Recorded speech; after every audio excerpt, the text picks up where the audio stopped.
Hello, everyone. Luke of Light here. I am joined by a couple of friends. We are discussing our thoughts on Volume 7 of RWBY so far. It's 8 episodes in, and I did watch the trailer for Episode 9, so therefore there will be spoilers here. And if the two of you haven't seen the trailer for Episode 9, it's on YouTube, so you can watch it for free. They uploaded it a little while ago. But anywho, let me yank up my notes here. Okay. So, for each episode, I have the initial screenshot, and then I'm going to have my little notes here that you guys can see for those of you that are watching on YouTube. Um, Quick summary on my thoughts. The volume, it's probably my favorite volume so far. It is definitely better than 6. This is some of the best writing they've had in like a while, probably since volume 2. But having watched it a second time, all the episodes actually moved up a couple of points on my grading score. I'm not going to say what I originally gave it. It's typically a point up. So if I gave it a 6, it's probably a 7 now. If it was a 7, it's an 8 now. Stuff like that. But anyways, what do you guys think of the volume so far? 8 episodes in. Uh, well, I'm gonna go first since and also a slight spoiler. I haven't seen the episode 9 trailer, so if we can stay away from that as much as That possible. will be at the very, very, very end. Oh, okay, well, I'm just telling you now. I'm just telling you now in advance. But overall, I agree. This is probably the best volume so far, and also starting to be my favorite volume.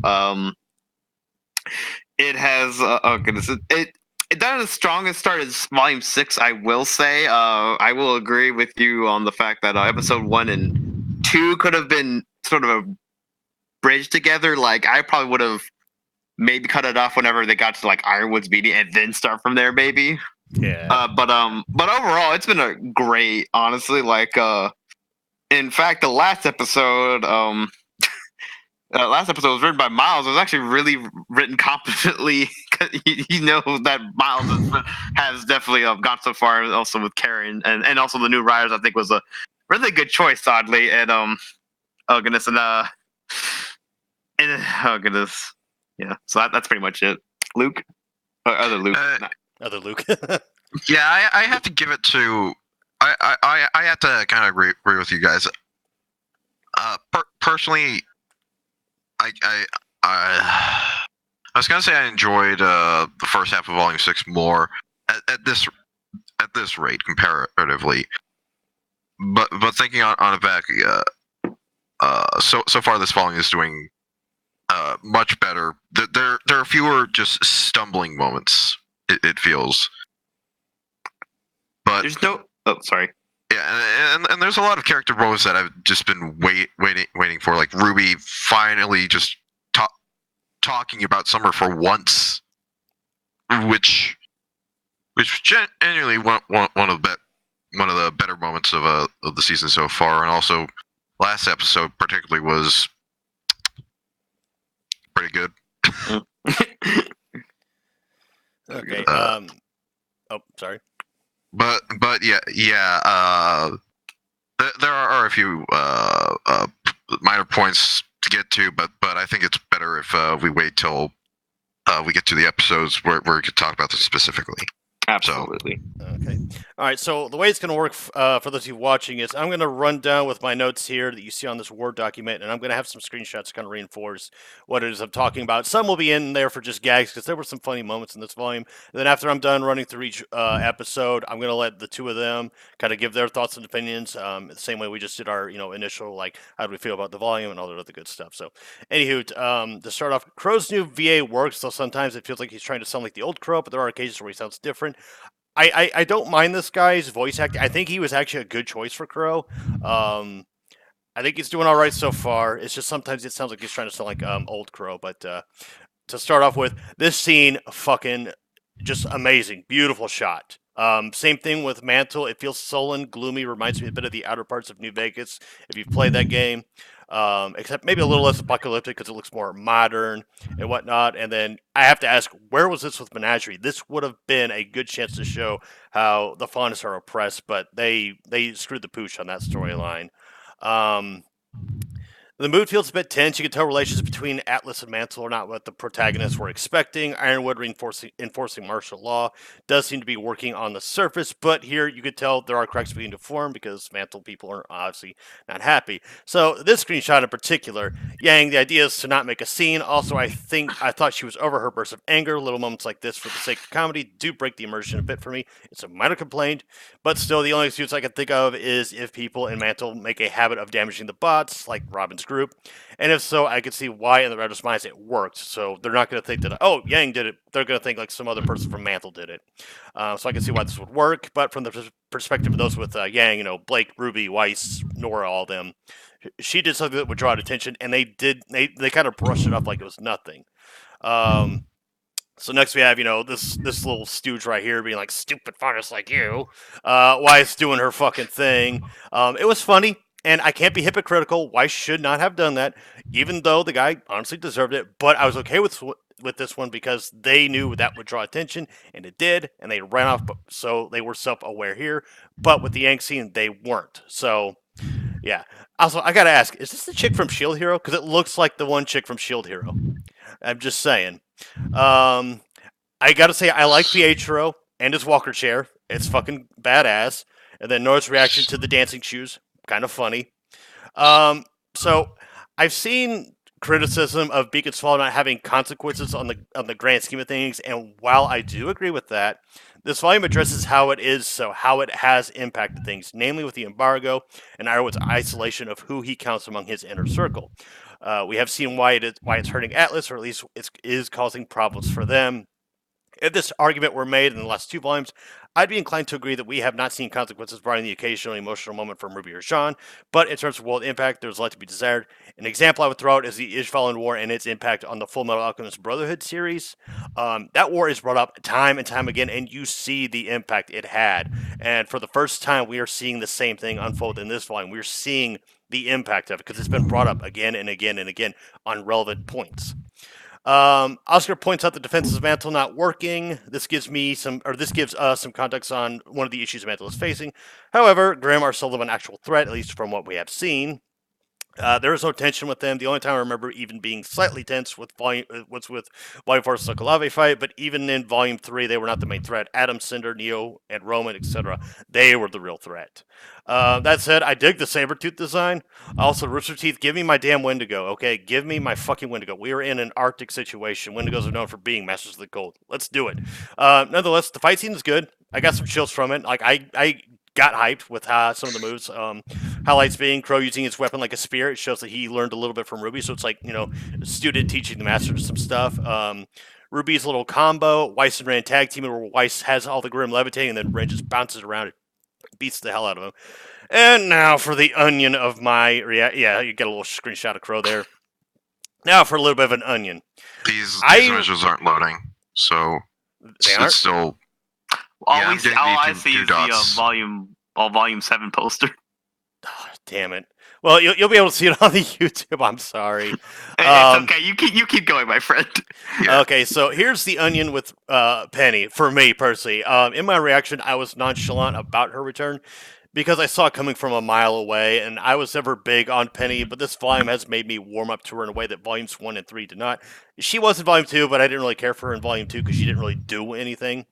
When she got destroyed, I felt bad for Pyrrha and Ruby. She is also the only one they could logically bring back because she's a robot. And as far as the intro goes, also wholesome smile for those of you on YouTube. And I love the joke of like, I can't wait to tell you all the stories and whatnot, and then you hear the alarm blare up, and it's like, it seems we will have to wait. I loved that so goddamn much. And then of course they get captured by the Aesops, which I was kind of lacklusterly reacting to them. I was like, you seem like a bunch of schlubs, but I was wrong, and we'll get into reasons why that is. And then, of course, the scene ends with Crow being like, yeah, this is about what I was expecting, them getting arrested. As far as the intro goes, visually, it is the best one by far. I really love the tidbits, what they have, the silhouettes with the color outlines. Song, not quite my favorite, but it's kind of growing on me. A lot of Ruby intros tend to take a minute to really grow on me, but yeah, I like this episode. I gave it a 6 out of 10 initially, and I've actually upgraded it to a 7 out of 10. All right, so I am done. You guys go ahead. Well, I guess I'll go. Yeah, finally loaded this. Oh, hey, it actually loaded. I see the. Oh, Wow. And there it goes again. It's showing. Actually, It's because I'm tabbing through that, Windows. oh goodness, that thing you just brought up. That was the best shot of the Yeah. of the intro. I will That- say, but that shot is going to the actual amazing. episode. Going to the actual episode for a second here. Second best opening chapter, I will say. I think Volume 6 was a bit stronger though. In terms, in terms of the fight, I would say like the fight in volume in the first episode was a little short, but it still was entertaining. I did love the little Nora thing where like everyone, where like Yang popped to left or right or whatever her whatever, and then went forward. People da da da da, and then Nora's like, looks at John, uses his shield, yeet. That was great, and oh goodness, the fight was great. Croiser's voice actor, is First pretty voice good. actor is alright. And also, yeah. as a bit of a side note, I find it funny that I realized this recently. I find it funny that and not disregarding what happened, but I find it funny that the old voice actor, was Christian and whatnot, and then they had to get rid of him because whatever. And now we have this new guy. Well, and Crow and Show went from being a drunken, from past volumes to like a sober Christian good boy. Jeez. Like, Christian am I good the only boy, one that really? noticed? Like, legit, that happened. Like, I'm not the only one, right? I can't argue with that. I can't really argue with that. Yeah, but we'll see He that always later. had the, But he always we'll had see the that. cross on his chest, but Yeah, but I just found that funny because I was like, huh. Anyways, and of course we have Penny, which felt like, oh hey, it felt like it felt like the announcement of Half-Life 3, and if it was done in Toy Story, it's just like, oh, and by the way, Penny's back. And anyway, just like what. Hello, I feel like it was some emotional impact for at least people that I think actually cared about Penny, or at least had a big reaction. Say like Murder of Birds and his bless his little heart. But for Bless his me, big ass heart. I just don't care about Penny. Although I will say Penny has done nothing wrong. She has done nothing wrong in this volume. I will say if she went from I really don't care to a meh. To just a big solid meh of just like I still don't care, but she's I don't think there's really a reason to hate her. It's more or less what I'm trying to get at, and with the Ace Ops, just Mr. Lucky and Good Boy and not Star Wars Aelin from episode 2, and big strong mega fighter waifu. And then we have other person. I mean they're fine. I really enjoyed them, and yeah, that's pretty much it. Other Luke. well, episode 1 was pretty strong overall. A couple. I did find it weird that they were finding it odd that what's his name? Fuck. I cannot remember any names for the life of me. I'm real sorry. Which person? Ironwood. How do I can forget the most easily rememberable names on a dime. Anyways, I found it weird on the first watch when they came in and saw that Ironwood and Winter were now pretty much in charge of Atlas. I did not. I guess I just forgotten about the end of Volume 6 when the ships came in, or I just didn't know. First reaction, anyway. That was my one negative, aside from the introduction of the Aesops, where they have the heroes tied up, and then they play the triumphant, heroic music immediately afterwards to signify that they're the good guys. I was thinking of like the Avengers. Yeah, the Avengers. Dun, dun, dun. Oh wait, I'm saying 007. It's It seems so counterintuitive to do it like that. Like you make it out so these guys, you think they're the bad guys at first, and then you slowly reveal, oh wait, they're actually working for everyone and our friends. That should not have done the whole Avengers intro thing, like Lucas said. I need that edit now. Are you done, Luke? Or Well, I do find it odd that Pietro's same guy who made Penny as well as Yang's arm, but robotics stuff. It kind of makes sense in hindsight. Other than that, I can't really nitpick it much. It's a solid episode overall. I saw people getting upset over Penny's reintroduction, and I feel like no, this is all right. Like this was like a perfect way to introduce it. I also just want to say, Penny design, new design is awesome. Like it looks a lot like Dishwasher's, Dishwasher's rendition for like 3.0 Penny. Yep. Which he himself pointed out on Twitter, and that caused a bit of a fuss. But we're not going to talk about that. Oh my god! Don't get me started. I'm real sorry for you, Dishwasher. There, by the way, side note: they made a plushie of Penny. It looks great. Anyways, keep going. I want that now. I really want that. Like Christmas. Pepper, if you can, for late Christmas gifts, mail me plushie Weiss, Ruby, E, and Penny. Buddy, I don't have any money. But if you tell me when your birthday is, if I have money around that time, I'll see what I can do. All right. I'll talk to you in DMs. I'll not reveal any more personal information here. You better sound like a drug deal. It's like, all right, show me the goods. Okay. It's in the background. So where is it? Where's the good stuff? Where is it? It's on the way. Just 3 plushies.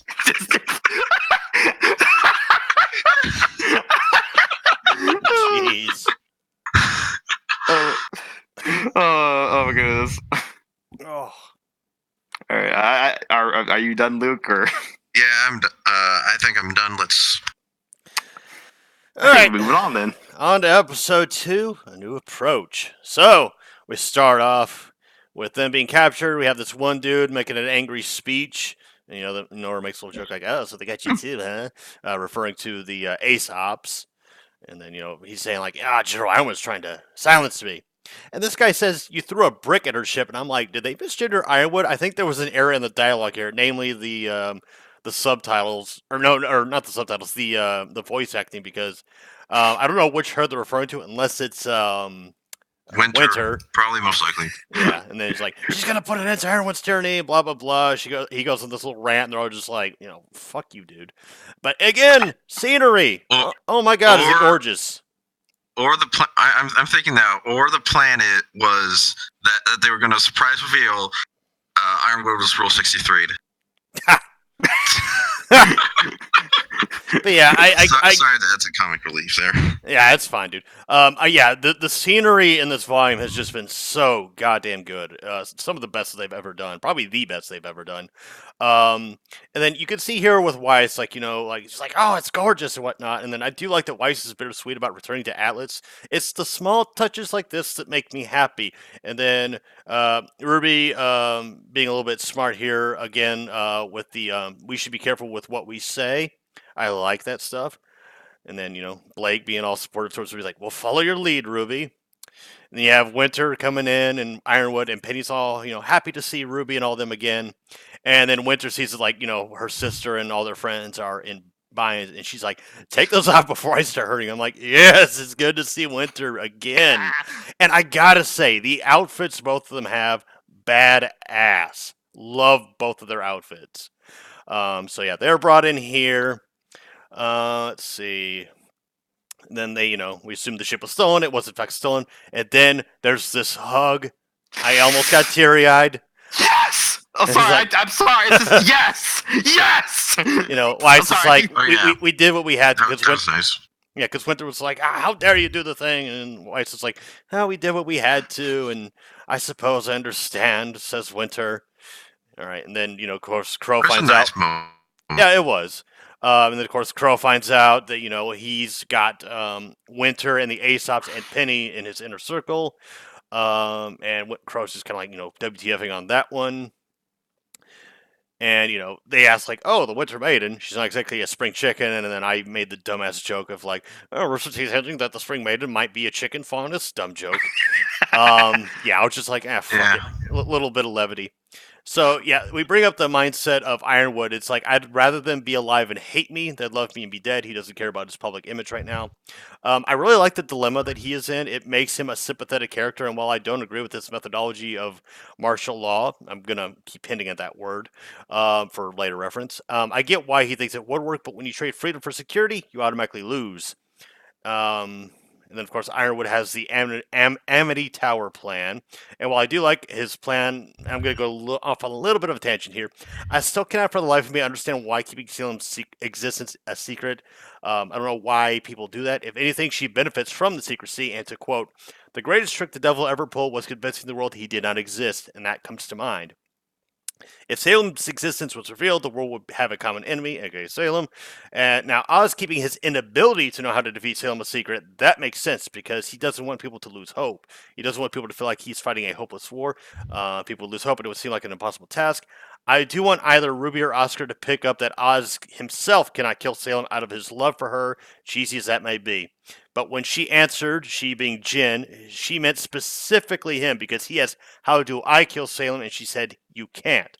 There's a little bit of wordplay there. You gotta think about that. Oh yeah, yeah. Because in the election, I think it was episode 7.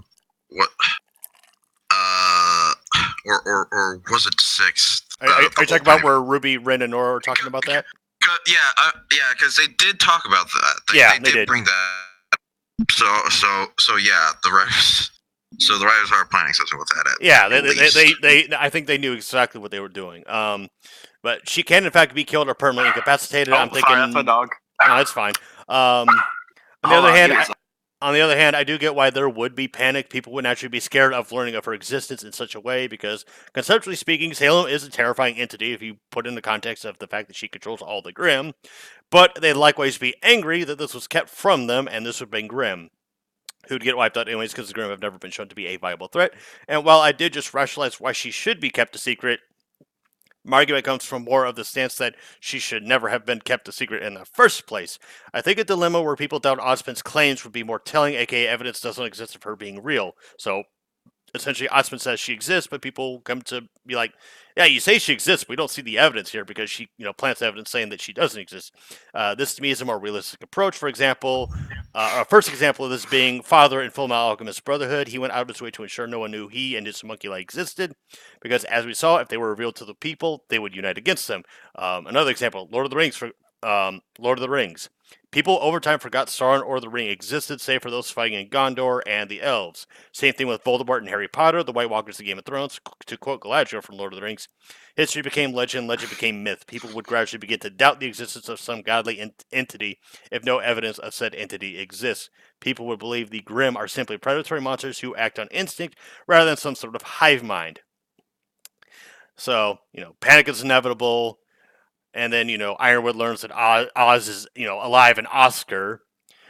And then Ruby immediately jumps in and is like, yeah, listen, we don't know what's going on with Ozpin and Oscar. Just leave the little boy alone. And then I said in my reaction, I'm like, that's a plot hole. No, I was a dumbass for saying that. Ruby is knowingly withholding this information because she does not fully trust Ironwood yet. And I don't blame her. And then, of course, we have the reunion between these two, and I screenshotted the fucking dumb shit with Ruby being spun, being made dizzy by Elm shaking her hand aggressively, and then Weiss spinning her. And then you have you have this guy here. What's his name? Marrow. He says questions for the week. I'm like, what the fuck was that line? And I think he should have said something more along the lines of questions can wait. But whatever. Yeah, it Anyways, sounds a bit too overly authoritarian there, especially for the token fondest member of the team. yeah. Sounds like a Mercury line too. Like it sounds like something Mercury would say. Anyways, he would say, Luke. Oh, sorry. Go ahead. No, I said no. That was no. Just keep going. That's what I did. Or like a line from a character who's a member of some sort of fascistic movement in who been have here like at all yet. This season's about a lot of politics and they haven't like yet, or which that's not like a thing against it or anything. But do want to talk about the politics of it later because spoiler alert that there's a lot of Trump references. I could present a counter argument to that when we get there, but something I actually glossed over is that when Ruby was saying like yeah, but all the questions were used up already. I would picked up that Ruby was not being honest, but I think he knew he had no reason to press the issue, aka he had no reason to accuse her of lying, so therefore he didn't. Never mind that they had other more important things to worry about. Him giving her the rug, which he does give her the rug, saying like I entrust this to you. I think is him showing that she can indeed trust him and suddenly hoping she'd open up to him later on with other information that she was probably withholding. I don't think he knew specifically that she was lying about, using up all the wishes, but I think there was still some information he didn't have from her, and he kind of understood why she was being cautionary, and so he presented the rug to her to be like, look, you can trust me. I'm on your side. Let's see. And then moving on to the awkward hug, but you could tell Ironwood needed to see people like Crow again. It helps him remember that he's not alone in his endeavors. Like Winter, the Aesop's, depending, they're assets and subordinates, whereas Crow is like a friend. Somebody he can spill the beans to like really just not be specifically professional and whatnot. Like he doesn't have to. He can have some personal feelings towards. I know there are people like gay shipping them. That's fine. Whatever. People are gonna do what they're gonna do. But I think this is more of like Ironwood just needed somebody that he can like just pour his heart out to without emotionally compromising himself, for example. And then we have Penny giving the gang the tour. I questioned the animation initially, but like once she popped into the screen, which I don't have a screenshot of her like popping up in this corner right here, I'm like, oh, okay, that makes sense. That's actually kind of funny. I love how Penny cannot disagree with Ren's reaction or his pessimism of like, so we're just gonna be in the dorms again. She's like, it'll be just like Beacon again, and she's just so happy and optimistic and whatnot. And I'm just like, oh, that feels good. And then of course, Watts shows up and he, strolls through, causes traffic signals to malfunction, and he notes that as usual, none of the code was updated in Mantle, and he actually helped write that code. So I'm like, oh shit, son, this guy is a legit. This is probably the biggest threat they've ever had to deal with. And of course, you have Tyrion committed an assassination of some guy. We see blood out here, although you can't really tell, but it is right there for those of you watching on YouTube. The blood spill is right there. Yeah, Tyrion and Watts showing up like here was appropriate because it's showing like, okay, this is the threat we're going to be dealing with. It's going to be Watts and Tyrion, and oh boy, do they become probably the best combination to date in any of Ruby's villain combos. Like best pairing ever. I think I also gave this one a 6 out of 10, and I bumped it up to a 7 out of 10. But anyways, I am done. You gents take over. Yeah. Oh, it's episode 2. Best episode so far, mostly because of the hug. Because I'm the wifey hug machine, person. So I approve, and it went from it went from the Earth to hitting the moon. That's actually how the moon broke. That hug, anyways.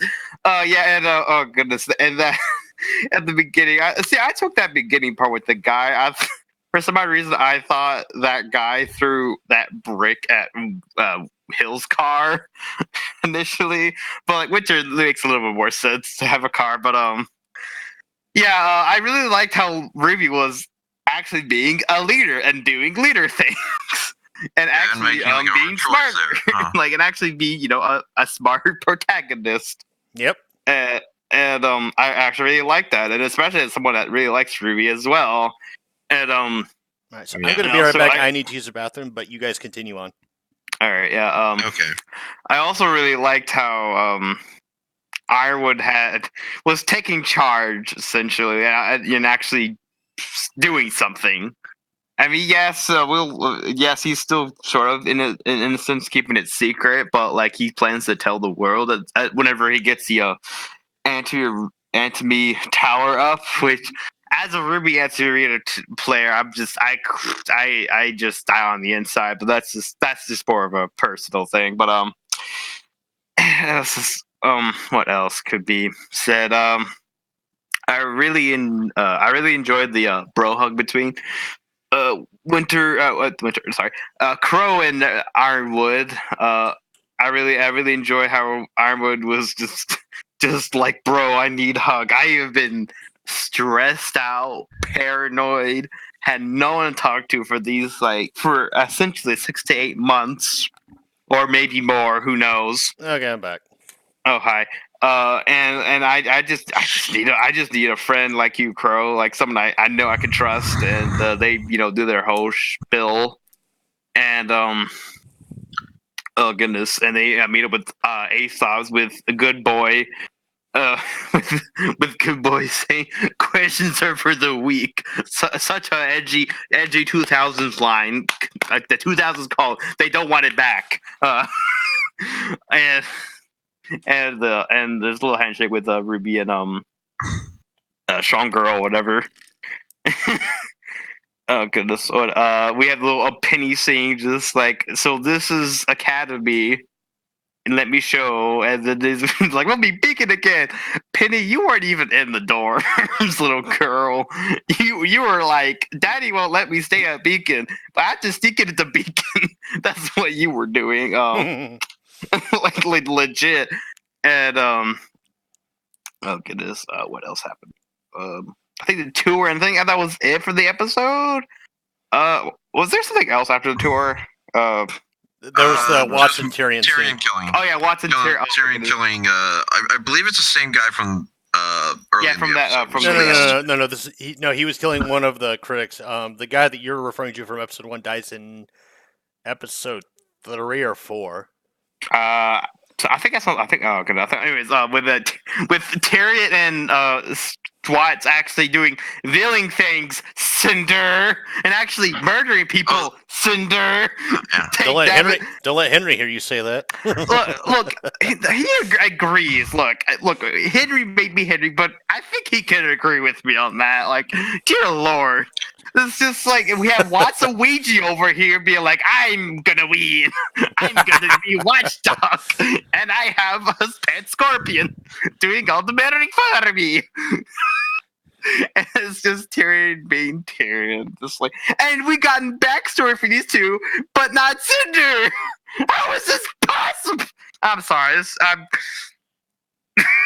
just they've been doing what I've been wanting in the show. They've been doing for villains, doing something villainous. We have that. Thank you, Volume 7.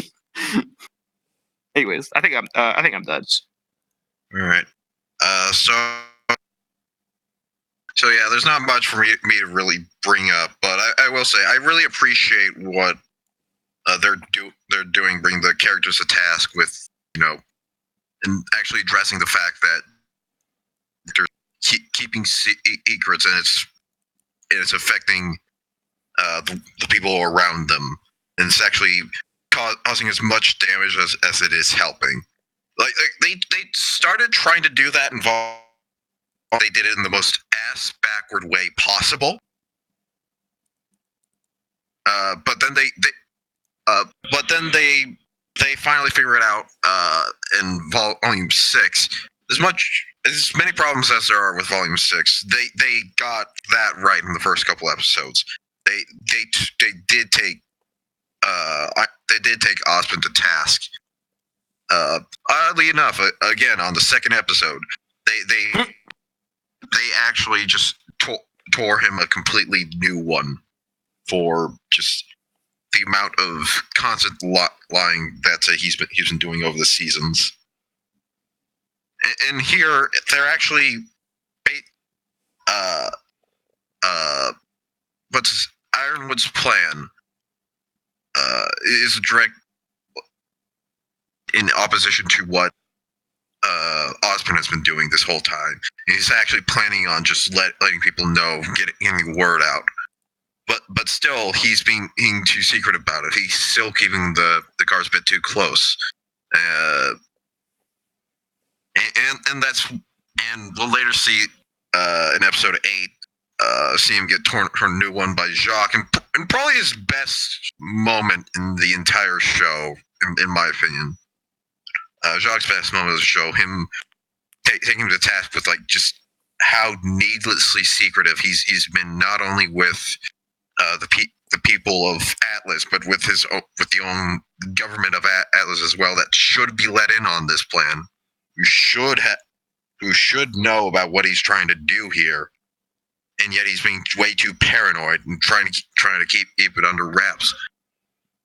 And it's probably going to be his ruin now.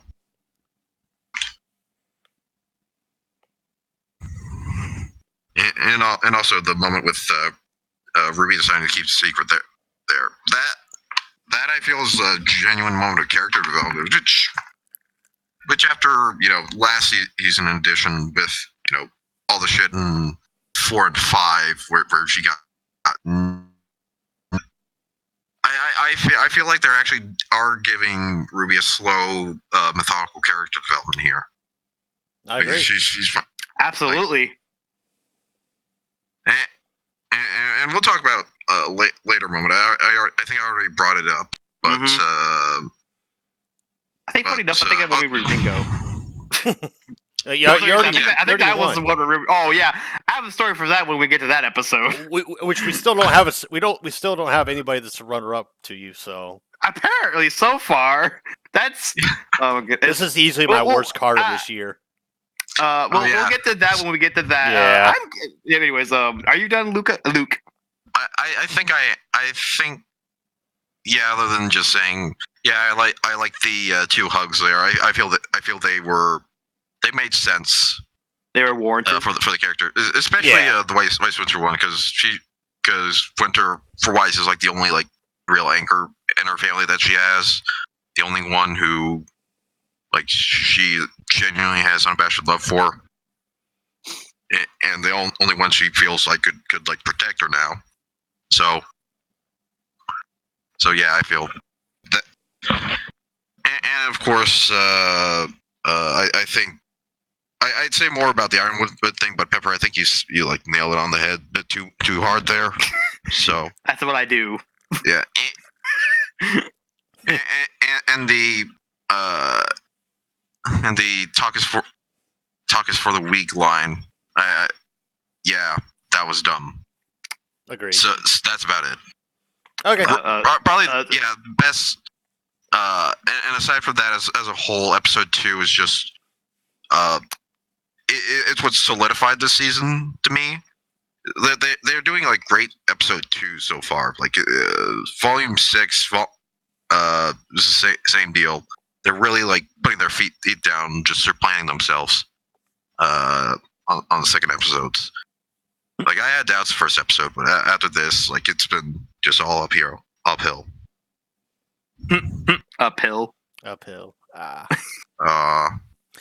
Anywho, moving on to episode 3, Ace Operatives, which was my favorite episode until another episode replaced it. It's my favorite for the volume. I gotta say, the maps look a lot better than they did in volume 5. If you remember the whole thing they had with Crow and fucking Lionheart when they were trying to locate Raven, and the maps just were ineligible. You couldn't tell what the fuck was what. It was just bad all around, and like you could even see if you're watching on YouTube, like you see Jean and Ruby in the background, you see that they're observing the Geist and the huntsmen that are fighting them, and then they also have a detailed map of the mine. I'm like, this is some good detailed shit. Like this, I feel like I'm watching a video game at play, and that's not a diss on Rooster Teeth. This is what I want. I want detailed maps of shit, so that way I know, okay, the characters know where they're going, I know where they're going, everybody knows where they're going, so we're kosher here. And then John had a little bit of a Pyrrha moment. It was a nice touch, but I thought that he had kind of moved on from now. Like I know that we've got the new gear assignment thing going on, but Jean's attire is like the least changed one of the bunch, which I'll get into here in a second. Yeah. Banana hair. But yeah, like Ruby, bar none, best look overall ever since, especially with the haircut. Holy shit, she looks awesome. Well, why is this actually grown on me? It actually is practical as well as stylish. Even though she looks like a Dynasty Warriors character, I still like it. Blake's initially I wasn't too keen on, but it has grown on me. It's much better than her Volume 4 attire. Because it feels, again, more practical. That's fine. It's still more practical to me, because she's actually covering her midriff and all that shit. Like, she didn't look... Although the zipper things, I think, is the only part that bothers me. It's like a Adam copy much. It looks about the same as she did back in Volume 4/5. So, that's fine and all. And then a little screenshot of them, posing and whatnot. So... As I said, the new looks grown on me. It took me a bit to get used to Blake's haircut, but I like it now. Weiss's look may be her best one in both in design and practicality. I like Ruby's haircut. Nora looks good. Okay, I'm getting a little ahead of myself. Yeah, took a little screenshot here of like the scenery. I'm like, I like the scenery. Scenery is great. Then of course I'm looking at this screenshot of Blake's new blade, excuse me. They got the little yellow. I'm like, is that a teaser for, not a teaser, but like a hint at Bumblebee or an homage to Bumblebee. And if Bumblebee comes to be, say that 5 times fast. If it comes to do whatever, fine. I don't care. Again, posing. So you have Ren, who kind of looks the same, although I would call it a downer because I liked his Volume 4 attire. Nora's, I think, was a really nice touch and an improvement. She looks good. Sean's pretty much the same, except I think he has one extra shoulder pad, and yeah, I still can't get over that fucking haircut. It looks fucking dumb. And then people made edits of like made him look like Adam. Oh yeah, I saw that. I do like the upgrade to a shield though, where he can kind of use it as like a parachute, or he has like a little force field on it. I like that a lot. Even though I'm not a big fan of Jean, I do like his continued weapon upgrades from Volume 4 all up to now. Like he's come a long way. I still think he's a goddamn goofball, but he's come a long way. But yeah, like Nora, like it's like glaring at him in this thing because they do their landing, and then I think Elm is just kind of like, oh, maybe you kids will survive after all, and then Jean takes it wrongly, Nora takes it wrongly, Red just kind of whatever. Let's see, this is the movie shit kind of irked me. I might be getting ahead of myself. But no, I'm not. You sound on par. You sound pretty on par. Yeah. Okay. So. Yeah, there's definitely some moments here I didn't make notes of. So yeah, Blake gets complimented on her hair by Yang, and Blake blushes. Is like, is it bad? And Yang's like, no, it's fine. I like it. And here's something that comes up a lot later in our discussion. The cold of Solitas can kill you in a matter of hours. I think both of you know what I'm referring to. That comes up much later, though. Like, quite literally at the end of episode 8. No, that comes up in this episode. Yeah, no, it comes up in the end of episode 8. Yeah, I thought it's episode 3. I thought. Weiss says the cold of Solitas can kill you in a matter of hours, and then think about what Watts did at the end of episode 8. Oh, okay. Yeah. Foreshadowing. I did not remember the line. I guess. The line that Weiss said, the cold of Solitas can kill you in a matter of hours. I've got the screenshot right here. And Watts turns off the heating grid in episode 8. Spoilers, but yeah. Loading. Yeah, I'm sorry, guys. I don't know what the fuck's going on with that, but it's probably Discord. It probably is. Like on OBS or not OBS, XSplit, it's showing up perfectly fine as far as I can tell. And then Yang, of course, brings up We're not going to tell Ironwood what happened to Oz. Kind of questioning that decision, and you see Ruby be a little bit hesitant. Like Yang questions the decision to withhold information. Even Ruby has doubts about the decision, but then she reaffirms herself with a bit more confidence of like she knows what she's doing. She has doubts, not out of self questioning of herself, but out of feeling bad for having to do it in the first place. Oscar bringing up how this feels like something Oz would do was an astute thing to bring up, and even Ruby did not seem to disagree with that argument from Oscar based upon her reaction because she realized, like, yeah, that's kind of what we're doing right now. Oh, there's the image. So yeah, for those of you watching on YouTube, you can't tell what the fuck it's what. This is such a horrible fucking image of Volume Probably should- 5. Probably should just post it in. Probably the best way to do it. At this point. Anyways, so we have this like weird Ren thing where it's like Nora's complimenting his new outfit, even though I think his outfit's a downgrade, and Ren's just all like, "Oh, we should probably focus on the mission." I'm like, "Okay, where the fuck's this coming from?" Especially since Nora gets like upset, and then of course John comes in and is just like, "I like your new outfit," and then Nora's just like, "No, fuck you, dude." And then Blake realizes where they are. And it's this mine was close after an explosion. I do believe Ilya's parents were killed in an explosion, so I think that's what they're doing a callback Yes. here. Yeah. Yes, it was. And then Weiss brings up being a racist. Again, I'm going to go on a little bit of a tangent here. All right, let's not sugarcoat it here. She was not complacent. She had reinforced the mindset in Volume 1. Though she did change in a less than convincing way in Volume 2, still, I like this callback as it does show that Weiss has become a better person and sorry, she's still best girl. The racism Absolutely. towards Faunus is spoken more about than it is shown. I've yet to see how Faunus really have it bad in the whole of society. Yes, they were given a small island and a half-assed apology, or as a half-assed apology, but what exactly stops them from living in the kingdoms? Blake was never once harassed for her being a Faunus, even though Weiss was racist. She never directed at Blake directly, even though she was indirectly insulting her. How many times can I say directly in a sentence? If anything, she gave Ruby more of a hard time because Ruby was incompetent and kind of a moron in Volume 1. You also have Neon Cat and Marrow that are in Atlas's military, Marrow being in like the top class of the military. You had Lionheart, who was a headmaster at Haven, and the Haven military openly worked with a Faunus militia against Adam's terrorist attack. They've done a better job at showing how Mantle has had it bad in half a volume than they have for the Faunus in the entire series so far. They can do societal discrimination very well, but race... Jesus Christ, I spelled the shit out of that wrong. But racial discrimination remains one of the biggest topics they cannot seem to actually present in a convincing manner. So, moving on from that, yeah, Marrow kind of steps in, says his little piece and whatnot, and but there's still sexual abuse stuff, and they show us the SDC thing, but we still have yet to actually see that abuse happen. So he brings up the whole thing of Faunus seeing in the dark, like, hey, Blake, you want to scout for us? I did a little bit of research on sheep, dogs, and cats. Oh, I see. I have a counter argument instantly. All right, what's your counter argument? Just go on. So and funny enough, so the line that Pyrrha said almost all Faunus. Yes. Not all Faunus. Okay. No, Almost all Faunus. I'm stopping you right there because cats and dogs can see in the dark. Sheep cannot. Oh well. Sheep. Okay. That's how you're going somewhere else. No, I was going with because he's a canine Faunus, he should be able to see in the dark. If we're going like the logical way to go with who can see in the dark and who can't are those animals that can't see in the dark. Dogs and cats, they can see in the dark. Sheep, however, cannot. However, they have perfect peripheral vision. However, their depth perception is horrible. Anyways, moving on from that. So Marrow is a dog Faunus. Canines can see in the dark, just like cats. Not sure if this is an oversight on the writers' parts, or if they got, fucking Christ, or if they got by the rules of nature on animals and such that can see in the dark, also being the Faunus that can. To me, that seems like the logical approach, as I just said.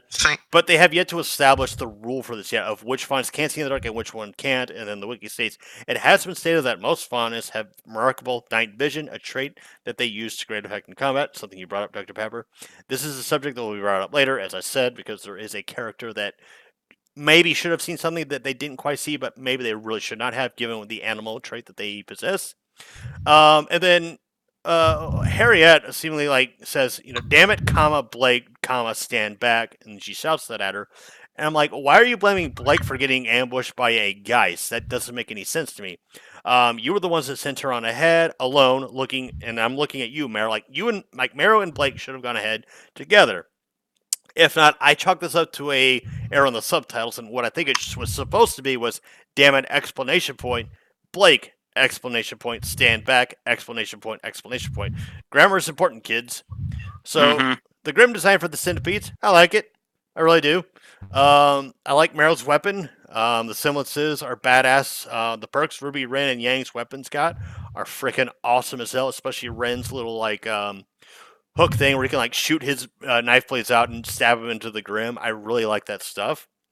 The aces are. This is the episode where the aces won me over instantly because they are all five of them are badasses. And then they also brought up the thing that Ruby's semblance is not speed. No, But- she said specifically like I've seen other speed semblances. Well, no, but she says hers is different, so I'm thinking there's something more to that. But anyways, I like that the Geist Grim was smart enough to infuse dust into itself, being like, yeah, if they attack me, then everybody dies, including me. So it's almost like not really a suicidal Grim, but like a Grim that's like trying to be more of a threat. And I was going to do a little joke here where it's like, Elm, Fine, Marrow, Harriet, Donkey. Donkey. And then, yeah. my favorite Ace operative, Donkey. Yeah, and then you've got, Yang and Ruby and all them being all like, holy shit, these guys are fucking cool. Clover actually, like, only in Ruby would a fishing pole be an effective goddamn weapon. And then Excuse me? Is Isabel from Smash Brothers Ultimate? I haven't played I Smash remember Brothers. playing Smash. That is the most I played it with my brothers that is the most overpowered thing. Anyways, continue. And then, Yeah, yeah, I was playing that with my cousins back at during the whole holiday thing that you guys called me for during the watch together last Saturday. That was fun. Anyways, you were Yes. saying, Luca. All right, sorry about that tangent. No, Go on. you're fine. You're fine. I've gone on longer than I expected. This should be the last like big tangent I go on. Should be, that is. And then Yang brings up like, oh, wait until she can do with her eyes after we bring up the whole like speed semblance and whatnot. Then of course we have Tyrion pop up at the end and he kills that one character we talked about earlier, and that's the end of the episode. I gave it a 9 out of 10. I still stand by the fact that I gave it a 9 out of 10. So grade did not change. Anyways, you two gents. Oh yeah. Oh goodness. The weapon upgrades. I think they were a step up, especially John's.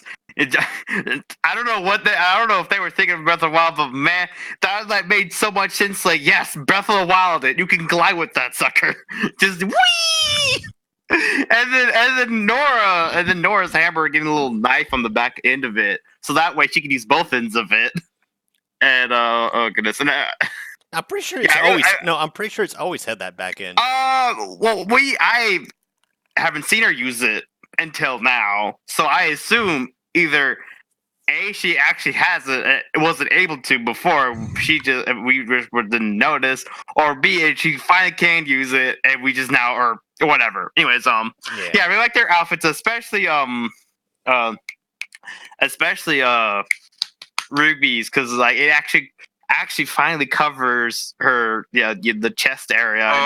Yeah, the boob window. The boob window. No more boob windows. We finally did it. No boob windows besides Yang's. And also I will say Yang no boob window on the underage child. Oh wow. Well, to be fair, she's technically legal now, but that Sebastian said we don't need to go in there. Anyways, what was I saying? Yeah, and then Yang over here looking like Mario. Just it's a me, Yang! Yippee! I can blow your mind. Dare. And then oh my goodness, the Aesop fight. Oh my goodness, that was great. And oh my goodness, the Geist thing kind of reminded me of a card in Ruby and Serena, where it's also where after it dies it explodes. So I don't know if that's just a coincidence and they just pulled it in the show. So I thought that was kind of cool. And we have Mr. Four-Leaf Clover over here with Bad Luck Crow, bad luck sober person over here working together.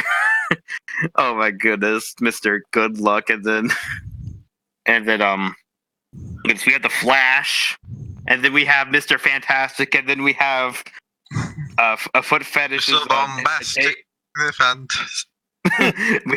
We have a foot fetish Heaven lady saying just where she can just I won't be able to I could just sit here and not be moved with her little thing. And okay, This is was approved by Dan Schneider. Jeez.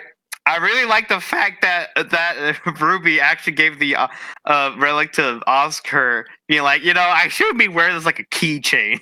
It's not an accessory. Just like look at my relic. Woohoo! Come and get it, boys. And, oh goodness, and also the whole night vision thing. Even though they had flashlights. They have flashlights. You could use a flashlight. Why did you do a flashlight? Oh, what was the problem? Why couldn't you just hey, someone go in there and flash their light or something? You don't have to point at the whole night vision thing crap, whatever, right? Yeah. It's just like a simple flashlight, and then we have Nora. Just a joke with or not really. The whole thing with Nora, Rin, and John, and then that reminded me of this edit with that Coffee did. A good friend of ours did on Twitter, and it okay, to paraphrase, it was like Rin, I like your outfit. It's like, oh no, it's whatever. And then John's like, I like your outfit. Yeah, you just saying that because you want to die. It's like, yeah, you're right, or something like that. It was pretty funny, and oh goodness, mission was a successful. They actually, like Lucas said, gave a detailed map, how like every video game person would like, a map they can access easily and actually know where they're going. I think other than that, oh goodness, I like I like how I think Pietro gave the upgrades. I think it was. Yeah, he did. That man was, oh my god, I just unintentionally the man that got the most backdraw from the fall of Beacon, and we'll see later on why. I'll get to that when we get to that in whatever episode that was. I think y'all know I'm talking about. Yeah, right? We know. It's episode 7. Yeah, I'm gonna bless his little heart. Yeah. What's a little left of it? No, that's his soul, not his heart. But anyways, I think that's it. I think there wasn't really anything. I think this episode was just basically, hey, look at the Ace operatives. I swear this is not Levite Squad 2.0 or whatever. So I think that's about it. Luke. Yeah, I'd have to say of all the episodes so far, I feel this one is probably the best example of what RWBY should. Guessing from what I've heard, this seems to be what RWBY should be. This was mostly an action orientated episode with a bit of story. Sorry, fuck 1 second.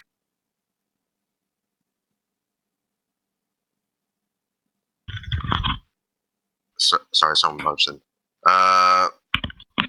Anyway, so yeah, a lot of action, character moments, and a surprise between it. It did not waste its time with setting up plot stuff too badly. It just was an in and out action fight, which I feel, looking at thinking back to the earlier volumes and hearing about Monty's base idea that it's a show that's supposed to showcase his action scenes, but give him narrative context behind them to elevate them to something emotionally resonant. I feel like this is what he was. I think if that's correct, then I feel this is the best RWBY at its purest form. That episode. But with that said, got a couple knocks against it. Most pertinently, the whole Blake Weiss talk thing. I just didn't feel it was. I did not feel that was right in any way. Weiss didn't need to apologize for that. She did not need to apologize for her, because I feel like because it wasn't her fault. It wasn't her fault that all this shit happened. It wasn't her. And I think you guys could explain it better than I ever could. And I'm only like operating on like memories from back. But yeah, Luca, you said earlier they do a better job showing like Mantle as a whole, not just Faunus. They show Mantle being downtrodden better than they do showing Faunus being in a shit light. Cause yeah, we don't get that shit. They don't get that right like ever. And thinking back to the night vision thing, at this rate, thinking about it, Faunus in the show is kind of like has the same logical consistency of Ryan's Babe. If you ever heard about that movie at all, you know how just insane that film is.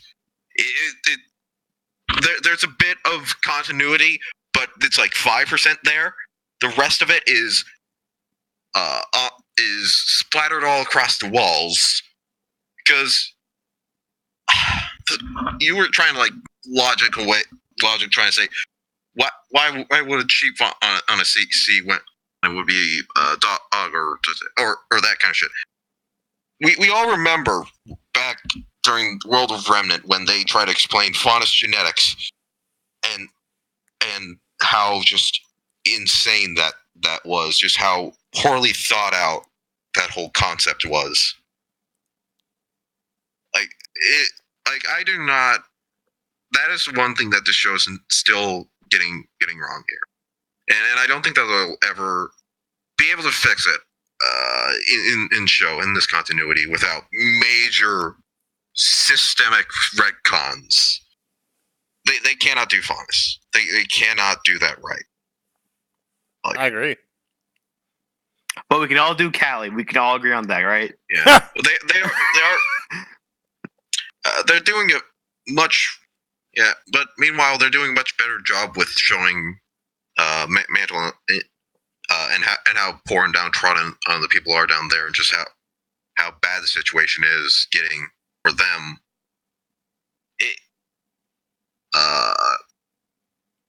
It kind of reminds. I was gonna say it kind of reminds me of Joker, but that's a very different story there. Because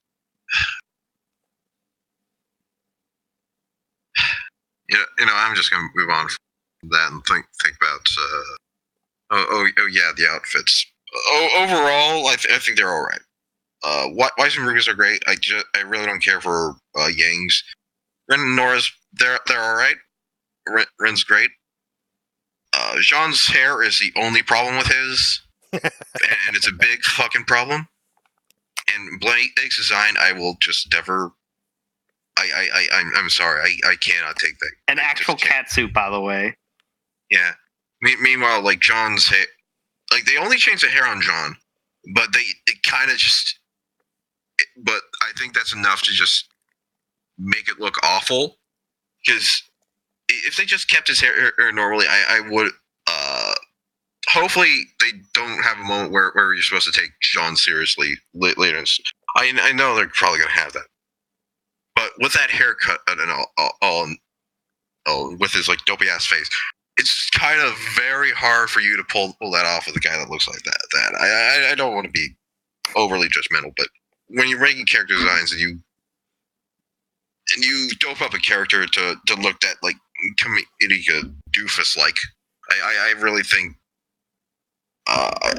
it's gonna be hard when you're trying to get serious with them. Or it could be a defensive mechanism, like the reason that's why it's like that. So enemies will be laughing at him while he stabs them to death. Jeez. Oh, that'd be clever. That would be I would forgive every single problem in Ruby if that happened. Just because. Otherwise, weapon upgrades are pretty great.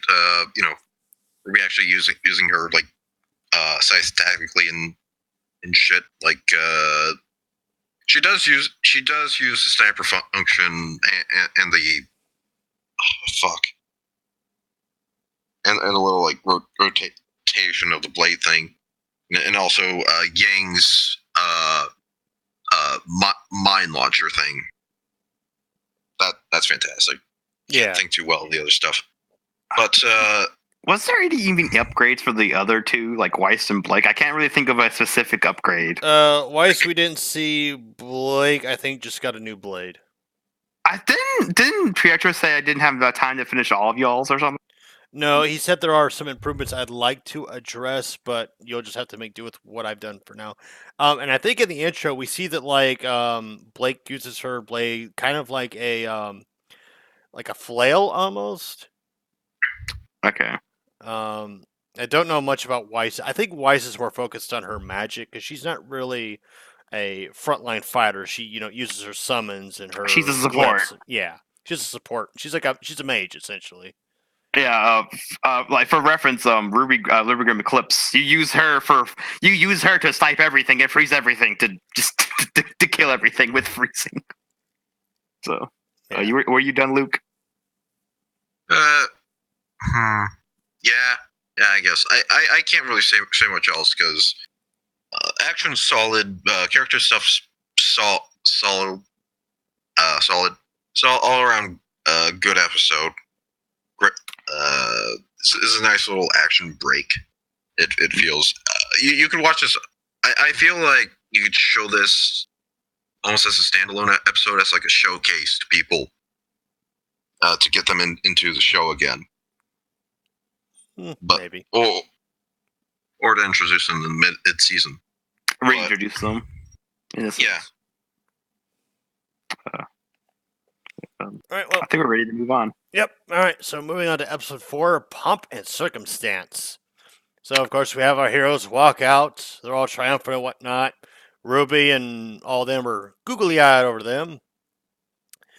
And then of course they bring up, like Nora looks up to Elm. It's just like, hey, we could be Thunder Thighs. Metal band. And then I have another screenshot of Nora being carried away by Ramby like Thunder Thighs. That was great. But then, of course, you have Harriet bring on the whole aspect of like, yeah, I mean, we get along and whatnot, but at the end of the day, it's just a job. And at first, I was like, what? But then I was like, oh, right, because there are spec ops, mercenary groups, and security teams that do keep relationships like that. It's strictly professional. However, the banter between them tells a different story, especially when they joke around and do act goofy at times with each other. And if it were strictly professional, they would not be doing things like that. So what is being said and what is being shown are completely different. So we also have the subtle hints of Watson Tyrion stirring up trouble, aka Ironwood learns that one guy got killed, the guy that we met from episode 1. And it's meant to create conflict between Ironwood and Mantle because the people that are being killed are representatives of Mantle and critics of Ironwood. And the elusiveness of both of them makes them feel like a viable threat, especially since the protagonists are completely unaware of their presence. And then, of course, we have, Jean saying, like, well, if you wouldn't have done the dust embargo, we probably wouldn't be having all these problems. And then he kind of redacts it a little bit, like, oh, sorry, no disrespect, but Ironwood agrees with him. But then we have Jacques arrive, and then, he's like, well, when the council hears about this, and blah, blah, blah. And then he notices that Weiss is there, and he immediately spins it saying, you roped my missing daughter into your schemes. And then he confronts Weiss, and Weiss is like, no, I left of my own accord. I'm doing everything I'm doing right now of my own accord. And, she tells him, believe me, I know exactly the kind of man you are. Like, really showing that she just does not fucking care what this fool has to say. And then he immediately pulls mental manipulation on her by saying, like, your mother was devastated when you left. And, you could tell it hit Weiss a little hard. Like, she felt bad, and I gotta say, Jacques is just such a bastard, but I love him for it. I like how he can spin something like it's just second nature to him. But they also did miss a chance to show that Jacques is indeed a racist. He didn't pay Blake any more mind than he did for Ruby or Yang. They should have had him glare at Blake for like a solid moment, a noticeable moment, and then circle back to Yang and Ruby. Though I like that it's Blake who takes her hand when she, gets confrontational. And as far as the situation where it's like, Jacques is like, I came to thank you. Like, I now have the noose to hang your career over. And at first I was like, what the hell is this going with? Because this never comes up again. But I think this might be a there might be a retroactive scene that pops up later, which I will get into. Um, so, like I said, with the screenshots here, you have, Blake taking Weiss's hand, and then Ruby and Yang also sitting side by side with her. And Shaka's like, so these are the friends you abandoned us for? And she's like, no, not friends, family, because they actually care about me, unlike you. And then, of course, we have Penny drop in, congratulations. And it's just like, wait, what? What the fuck's going on here? And then I have the screenshot here where Blake just looks fucking goofy as shit, where she's like, almost like a cat about to pounce. I know you guys can't see it, but I'm referring to the YouTube people that are watching. She's like, in this kind of cat pouncing motion. Yang is like flying backwards. Ruby and Weiss are flying in their own way, and it's a silly scene, but it is what it is. Anyways, they regroup at the Amity Arena. And Ironwood goes on like how this has a history with them, like they all have a connection to it, and now they are all official huntsmen. The scene of them getting their licenses was nice, but the placement of them getting it felt a little strange to me. A little insulting, you could say. I wouldn't even say insulting, but like Ironwood brings up that it was not ceremonious and it was ahead of schedule. But otherwise, more of like, sorry, I meant more of like, this is where the turning point, in a sense, went for them. Well, so I guess actually not really something more fitting technically, because this is where the turning point of them like turning their lives the whole upside down, and then now they're going and like they're turning it back around to like face Salem. So I guess it's poetic in a way. Anyways, you were saying, Luca. Kind of. But yeah, I liked Ironwood's like kind of awkward speech where he just like doesn't know how to finish what he's saying, and it's like he's trying his best to like give them as informal a speech as he can, but he just doesn't know what the hell to do. So I thought that was kind of funny. And then of course you have in this thing for the YouTube viewers, you have Penny cutting up the cake in a very creative and funny way. I do hope she washed those blades before she did the cutting. And then of course you have the old joke of Penny pulling off Yang's arm and Nora getting a chuckle out of it. And then of course I had to include the selfie between Yang and Blake because that's been memed to hell and back. That's been memed so hard. Oh, in fact, I saw a meme the other day about that with they somehow edited Weiss from Volume 5 getting speared. Yeah, I actually posted that last night. Nice. Well, I saw Sandy like make a compilation of a bunch of like images with that. It was just the most cursed shit in the background, and I'm not going to share them here because these are not okay for YouTube. Like none of these at all. Damn. All right, so moving on, we cut to the conversation between Crow and Ruby over the Osmond tidbits, and we're finally. Oh, I love that. Yeah, this was a good conversation, and we're getting at least a hint about Summer's fate. She had secrets of her own, at least on the surface. No one, even Oz, knew nothing of. Crow even poses the possibility that Oz may have known, but he's helping reinforce Ruby's thing. Is like you're Ruby, Oz only trusted himself with the whole truth. But you're making sure they prove themselves first. So she is showing that she will trust people. They just got to prove that they're worth trusting. And then, Crow says you're trusting others. But this one was a summer secret. And then I have this screenshot where Ruby is like lifting Penny up like effortlessly. I'm like, that's a plot hole. She should not be able to do that. Because in Volume 1, she had a hard time carrying her while using her own semblance. And I'm like, bullshit. I know that was done for comedic effect, but bullshit. Then of course, I'm sure she gotten stronger between then and now. Not that strong. Come on. Well, we don't know that. Anyways, she's capable of like kicking giant nevermores like easily. We don't even know how heavy her size is. It's an inconsistency. Is what I'll say.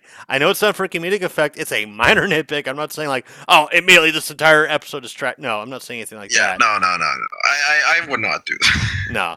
All right, but anyways, I cut this little image out where it's like, I believe his name is Ivy. Is just like, I don't smell meat, and then Ren kind of chucks. It's like, neither do I. And I'm like, you're both cut from the same cloth. You're stoic, and you're like Drax. Like jokes just go over your head. And of course, you have Meryl mixing up Jean's name, going Juan, Juan, Jim, and of course, he's like, close enough. And he's like, oh, my first huntsman mission. And it's like, yeah, you're escorting kids and whatnot, but actually, I think he might have gotten a little bit of action, if you know what I mean. Not the action he planned to have, but some action nonetheless. And then he gets upset that he isn't able to kill a saber-toothed tiger. He's like, well, why didn't I get a choice for that one? I think those are like the next episode. Pretty sure. No, that's the same episode. What I love about that scene though is how No, Red. the cougars, the cougars. I mean, may as well be. That shows up, later on. This is where like Jean initially gets like the mission of like escort some kids, and Jean's like, oh yeah, sure, it's my first huntsman mission. And it's just like, he gets the shitty mission while like Nora, Weiss, Yang, and all of them get better missions. Yeah, I love in that scene where like Red was like, "We'll help in any way possible," and John is the only one that took the kid one. It's like, well, hey, but he got a bunch of single moms being all like googly eyed for him. So I think he actually made bank on that one. I love namely the spank bank. I love that they actually just showed that him doing that. It's kind of like I forget who like did the who was talking about Konosuba and brought up that one of the tricks behind Konosuba is that it makes a joke, but then later on it brings the joke back up and builds upon it. Like you have Jean accidentally picking the mission where he has to escort kids, and you're like, okay, that's funny. Then you see him doing it, and then get hit on by the ladies there, and then that's hilarious because it's a bunch of single moms. Just you were saying, Luca? So we last conclude with Jacques sitting in his office, like contemplating the upcoming election, and then Whitley says like, "Hey, there's somebody to see you," and Jacques gets a little butthurt about that. It's like, "I told you not to let anybody in," and then he's like, "Well, he kind of let himself in," and then Arthur quite literally walks in, and lets himself in. He's like, "Oh, your son's a spitting image of you, creepily, I might add." And then Jacques is just kind of, you see, he's a little like, "What the fuck? Oh shit, it's you." Yeah, he Whitley, knows who he knows. Yeah, and he tells Whitley, like, "Whitley, get the fuck out." And then, Whitley kind of hesitates a second. He's like, "Whitley, get the fuck out. Shut the door." Right there, screenshot. I said, "Shut the door." And then he's like, you're supposed to be dead. And then Watts replies like, "Well, that's what I wanted people to think. But I've noticed you have a problem. I've learned things about you, namely that you have an Ironwood problem." Hitting at his sexual stature. And then I got a second image where I meant to put like, you know what I mean. If you're watching on YouTube, you'll fucking get the joke. But yeah, that's all I got, and that is, and Watts tells Jacques like, what if you could have your cake and eat it too? Because Jacques brings up that like he doesn't really give a shit about the people of Mantle. He just needs their votes to get that seat. And Watts is like, I could propose to you something that would help us both, because we know Watts wants access to Atlas's security tech, and if Jacques becomes part of the council, he'll have access to it, which gets brought up a little bit later, and I think episode 6 or 7. No, episode 7. Yeah, after the Penny incident. Again, this one 9 out of 10. I loved this episode. This one was really dynamic in terms of its characterizations of everybody. I liked the Crow and Ruby scene. I liked I just liked it as a whole, even with the plot holes aside and whatnot. I loved this episode. Well, there's only one plot hole, but yeah. Anyways, you gents carry on. Oh goodness, I've beginning episodes just like, oh my goodness, you did awesome. It's just like you were kind of googling earlier, but I guess that's a little fine. And then just the wide eye anime eyes, just like whoa, okay then, and then thunder thighs, like that's a Nora line. That is definitely a Nora thing. She would that. Definitely a Nora thing. And then we have Jog being like just over here, just upset. Just like, what are you doing? This like, look, bro. It's like until the council hears, but like, bro, my butt is so wide. I have 2 seats on the council. What? Sorry, to cut you off, Dr. Pepper. I am so sorry to do this. This will be the only time I will do it. So after that scene with Watts and Jacques, I'm wondering if that scene happened before he met with Ironwood at the mine, because he said like he flew into that mine. He said like I now have what I need to like cut off your career and like hang you by a noose, figuratively speaking. That is. I feel I like think that's what that we're trying to convey there. I feel like no, I don't think that they do that. I'm not sure if they. Well, that would give context as to why Jacques said what he said. Otherwise, what he Makes said more sense. Makes more sense for them to put it before that, or just for continuity's sake. Continuity-wise, yeah, it makes no fucking sense. But that's the only context I could provide for the lines that Jacques had when he first met Ironwood at the mine and whatnot. Anyways, Dr. Pepper, sorry, I didn't mean to cut you off, dude. No, it's fine. Yeah, and then he looks over and starts like, "What? You have my daughter's like, I am not." Just like I am not your kid. I am the Weishi hug machine. Get the fudge away from me. I have the I will diss on you so hard. I will bang this fundus right now, right next to me. That's how much I hate you. It's just like, whoa, bro, just back away. I'm just gonna leave. And then I think we cut to the Anthony Arena being in where literal a turning point for all these people in the room right now. One literally dying in her quote unquote dying in right there, and then someone dying thinking they killed someone, and then in reality that was a robot and they rebuilt them. And no one really talks about that, but yeah, then they become huntsmen and huntress, or huntress huntsmen, whatever. They graduated from that, and they had their cake. That was pretty cool, and the whole just selfie thing, that was pretty cool. And then just Penny just ripping off Yang's arm, that was great. I also really love the scene with Crow and Ruby, how they actually talked about her mother, which gave me the winner of bingo, but I will get to that in a minute. But oh yeah, no, that's a fun story. I'll get to that in a minute, actually. What else? Yeah, oh goodness, it was just a really solid episode all around. What else is I really like the Jacques and like Watts. Watts just seems like a kind of Watchdogs character. I kind of like that. I kind of like how he's just kind of being a kind of just watchdogging it, and just and he was talking to Jacques. I don't know. It's just really cool to see Watts in like a different, just like in a different context of like not just being with Salem, just on his kind of own, quote unquote, without like any the Salem background, like any like just him being on his own, doing what he does best, and it's really cool. And yeah, so initially when we watched first that episode after we were done, because there's something we call Rabingo. Basically, you predict what's gonna happen, not what will not happen, and whatnot. And that was one of my cards. Crow talks about Ruby to about her mother. And I thought I didn't get bingo, but I got a bingo across, but that'll come up later. So I was like, dang, I need like one more space for to get a bingo, and then I posted in our Discord, Team Plushverse Discord, and Henry, a friend we brought up actually earlier, had said bingo. Luca was like, wait, what? And then had to Google the rules for a bingo, and it's like, yeah, so I got bingo and a run bingo. Way to throw me under the bus there, you little fucking dick nugget. Like with 5 episodes in, it's like with like 5 episodes in, and I somehow managed to win bingo. Yeah, I was like, whoa. Yeah. That was sorry. that was really funny, but yeah, I think when you said that you got your Ringo, I just had to look at my card, and I looked at it because I hadn't touched it since we started it. I think I stopped like around episode 2, and I just dropped it because partially because of disinterest, partially because of the whole server. Yeah, obviously.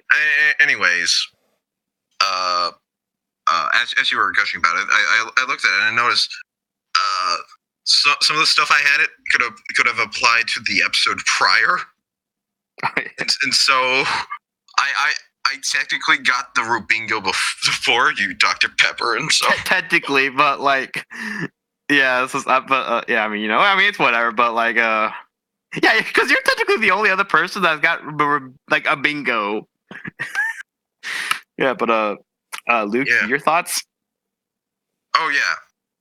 I feel like I should start with Summer because I think I have the most to say about it. I'm really happy that finally it's been about 7 seasons, and this is the first time that Ruby has has talked about Summer, her own mother. And it's like, and I really appreciate that because I found it weird how they just have not talked.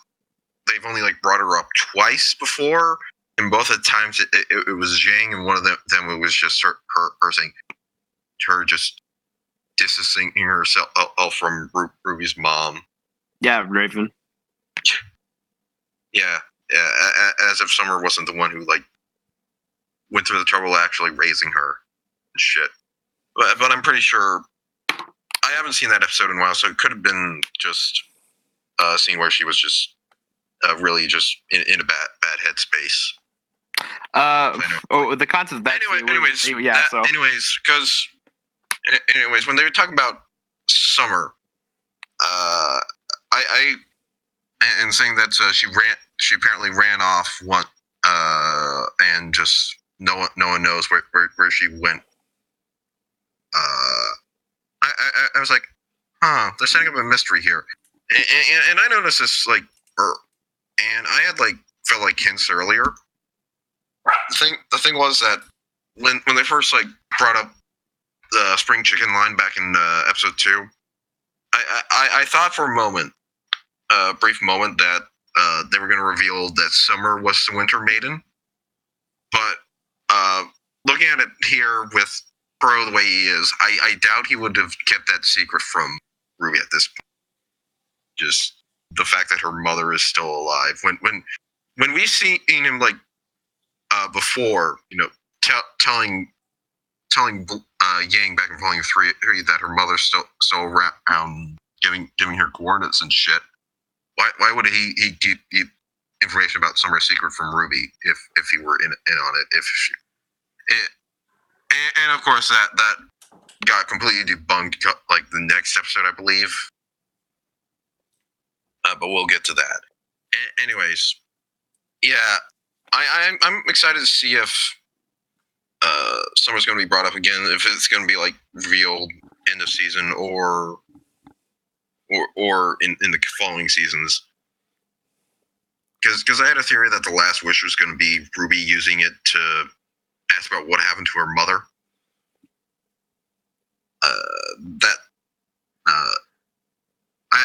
I get a stronger feeling now than I did back in Volume 6 that's what's going to happen, and we're going to find out some horrible truth about her. I heard CJ Black, as much as he's a bit divisive in this community, I hear. I heard him suggest that headcanon that Summer was secretly working with Salem this whole time, but that she turned on Salem last minute in order to protect loved ones or something along those lines. I'm excited to see if they do what they're going to do with Summer, because she's the biggest question mark of this show so far. It's the one. I wouldn't say it's really that intriguing, but for longtime fan like me at this point, it's probably the one thing I'm looking forward to, how they're going to handle Summer. Aside from that, yeah, and most of the rest of the episodes was pretty great. And I'd like to note, just we were talking about the scene with Jacques being having this meeting with Watts, and how just afraid he was. I just want to say, just broadly, I find it I find it interesting that Jock is probably the first villain in RWBY that I generally feel is morally gray here. Like there's no, he's not just antagonist. Like he has interesting like characteristics and personality shit. It feels like there's more to him than just being a bad guy. I'm like, because they tried it with Hazel, and they fell on their face with that. They're trying with Mercury and Emerald, and it's just not working for me. But with Jock, like I genuinely feel like they're giving him actual like points here. They're not making him just another straw man bad guy for the team to beat up. He feels like a genuine. He feels like a genuine obstacle to the team, more so than the other characters who are just. We need to learn how to punch him harder to beat. And we'll see that later on in the season though. But starting here, it's perfectly like I feel it's good to bring that up here because that's where we start to see the different side of him, so to say. Yeah. I was hearing. I was also thinking I missed something I wanted to talk about back in the previous episode.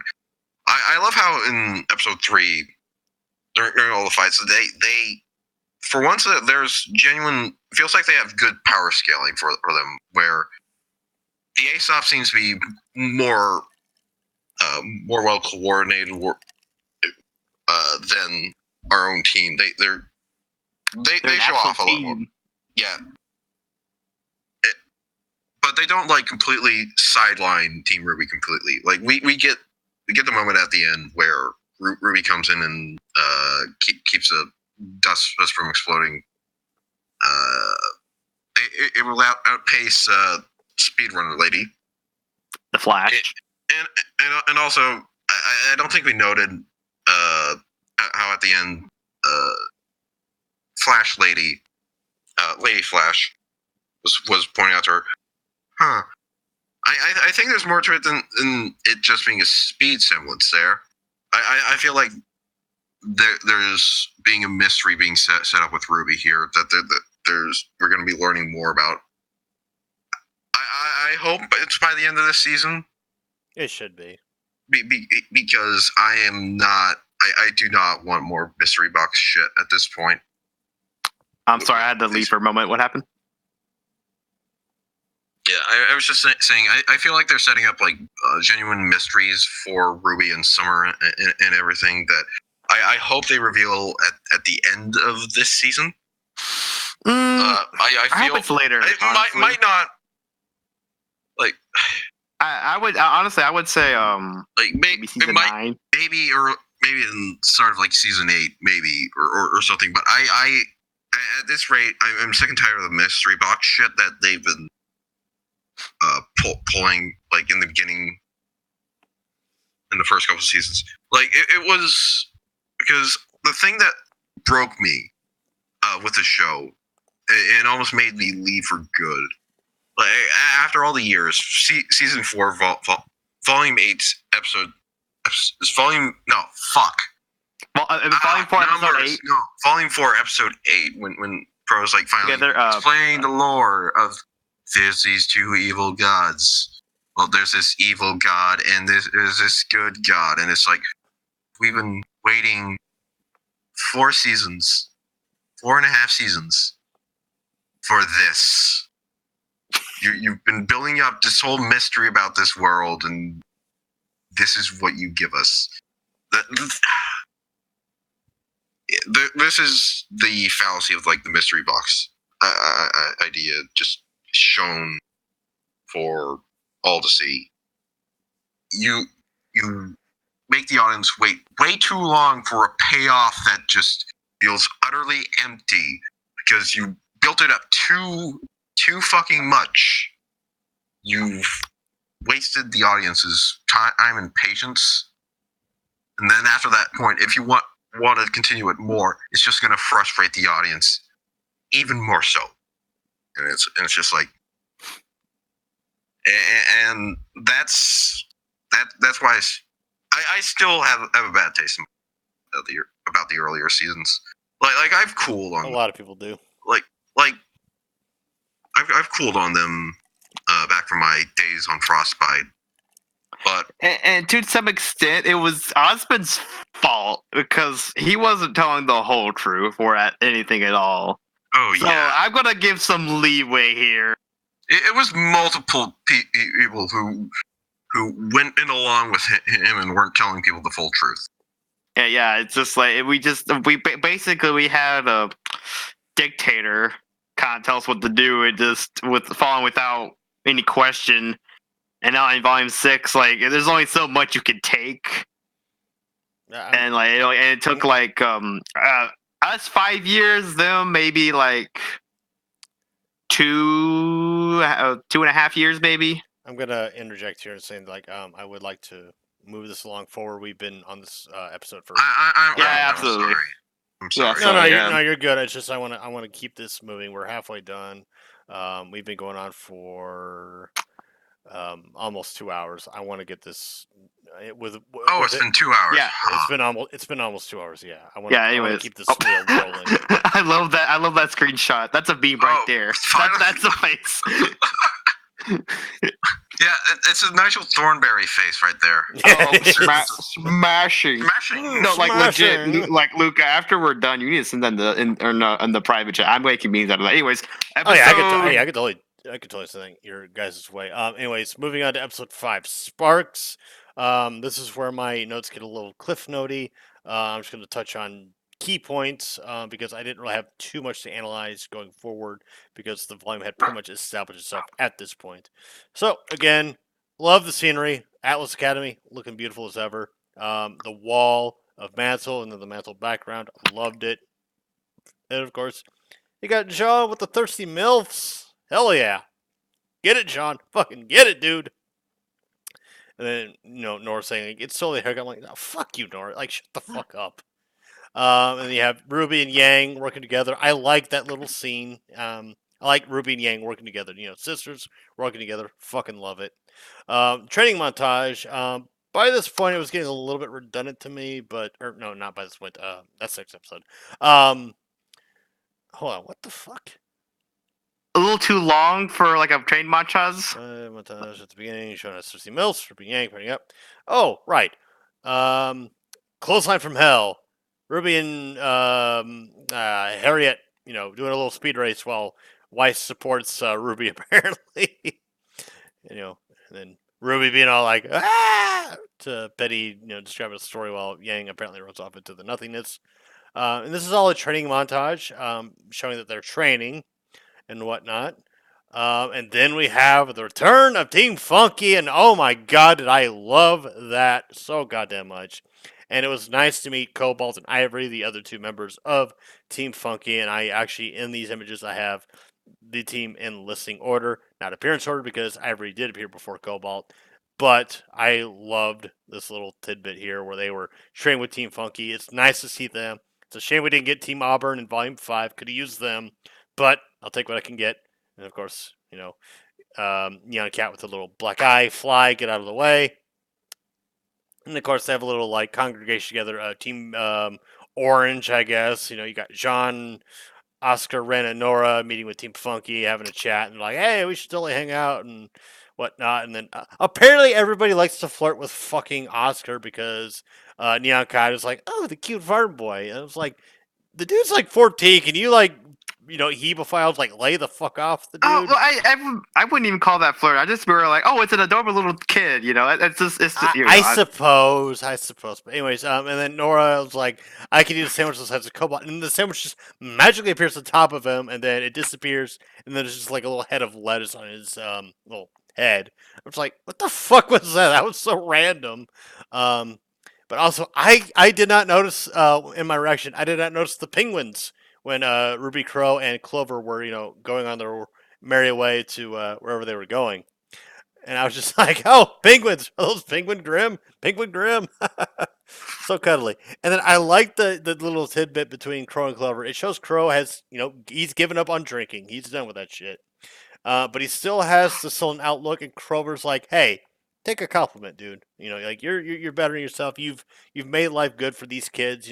Team Ruby and Team Jean Nora Ran, and then of course Oscar. And then Clover tries to be like, hey, just take a compliment. That without these people would not have come as far as they have, but they are interrupted by none other than Robin Hill, who, by the way, Velvet's. I can't not picture her as Velvet because every time she speaks, I'm like thinking of Velvet from Tales of Berseria. Oh, The voice actress that plays Robin Hill, or that voices Robin Hill, also voiced Velvet, the main protagonist of Tales of Berseria, and I just can't not help but hear Velvet's voice, and of course we have the cute sheep faunus chick. Hey, Fat Man Falling and Celtic Phoenix, it's a sheep faunus, not a cow faunus. no, they established that already. I know they did. I just gotta like jab them a little bit because they did make the mistake initially. But honestly, in fairness to them, looking at the ears, I'm like, I could see why they thought it was a cow faunus because of the ears. I mean, cow ears do look similar to that. But anywho, so Robin's like, hey, where are these resources going? And I do get her reasons as to why she's doing this, but intimidating the military might not be the best idea when you're trying to run for an election. It might be better to have a representative of yours do the deed, but I understand they needed to introduce Robin Hill and do her thing. And, they have a little back and forth. And here's something I've noticed about Robin's semblance. Her glove has one finger that is completely exposed, so I think her semblance relies upon skin contact. And, she offered her hands like, hey, Clover, if you're telling the truth, take my hand. And Clover's like, nah, can't do that, fam. Not doing that. Which actually is making me think that maybe Clover might turn evil at the end. Because I'm thinking part of the five aces are going to turn evil. I think three of them will. And if I had to pick three, it would be Clover, Ivy, or no, not Ivy, Vine, yeah, Vine, and Harriet. I think Meryl is a genuinely good dude, and I cannot for the life of me imagine Elm being evil. But that's just kind of a little conspiracy theory boiling in my brain there. I love how you pick all the lucky items. Like we have the four-leaf clover, we have like the sort of vine that grows on it, and then we have the lucky bunny. Well, technically, Harriet's not actually a hare; she is a human. She's not a bunny faunus. But Oh, I get what you were going for there, though. yeah. So yeah, they have a little back and forth, and again, I get what Robin's doing, but I don't understand what the hell the two huntsmen that were like, being all stealthy behind the truck were trying to do. Were they trying to steal resources? If so, they should have had Sheep Fauna Slave because she can dematerialize things and then rematerialize them. Apparently, yeah, that whole scene was just a little confusing to me. But I am enjoying all the interactions between the varying characters. It makes the story feel much more alive. And then Weiss, everybody thinks what they are doing is right, and that makes me think back to in The Walking Dead, Negan, who says to a character like, "Nobody thinks that they're the evil one. Everybody thinks they're the one that's in the right, but usually they're just looking out for themselves," says Weiss, and their secrets. Then she's kind of posting that to Winter. Then Winter says like, "Ironwood isn't keeping secrets, not from me." And then Weiss poses the very important question of, can you be sure? And Winter actually pauses there for a second, being like, you might have a point there, sister. You might have a point. But then she decides to introduce Weiss to the Winter Maiden, who we see is bedridden. Hence why Crow said she's not exactly a spring chicken anymore. She is quite literally on her deathbed. And then Weiss comes to realization like, oh, that's the Winter Maiden. And then this image here, for those of you watching on YouTube, you see on the left there, Weiss comes to the realization that Winter is the only one that has been seeing her for a certain amount of time. And Winter has in fact been chosen to succeed Freya as the new Winter Maiden. And initially, Winter was not fond of that idea, but she came to terms with it. And so we cut to Jacques saying that he's shutting down shops and such, causing people to lose their jobs, but he spins it in such a way.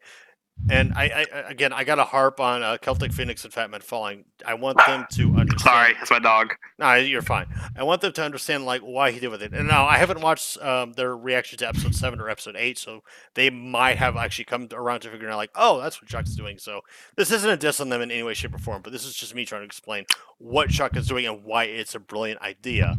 And there's one of two methods as to why it's brilliant.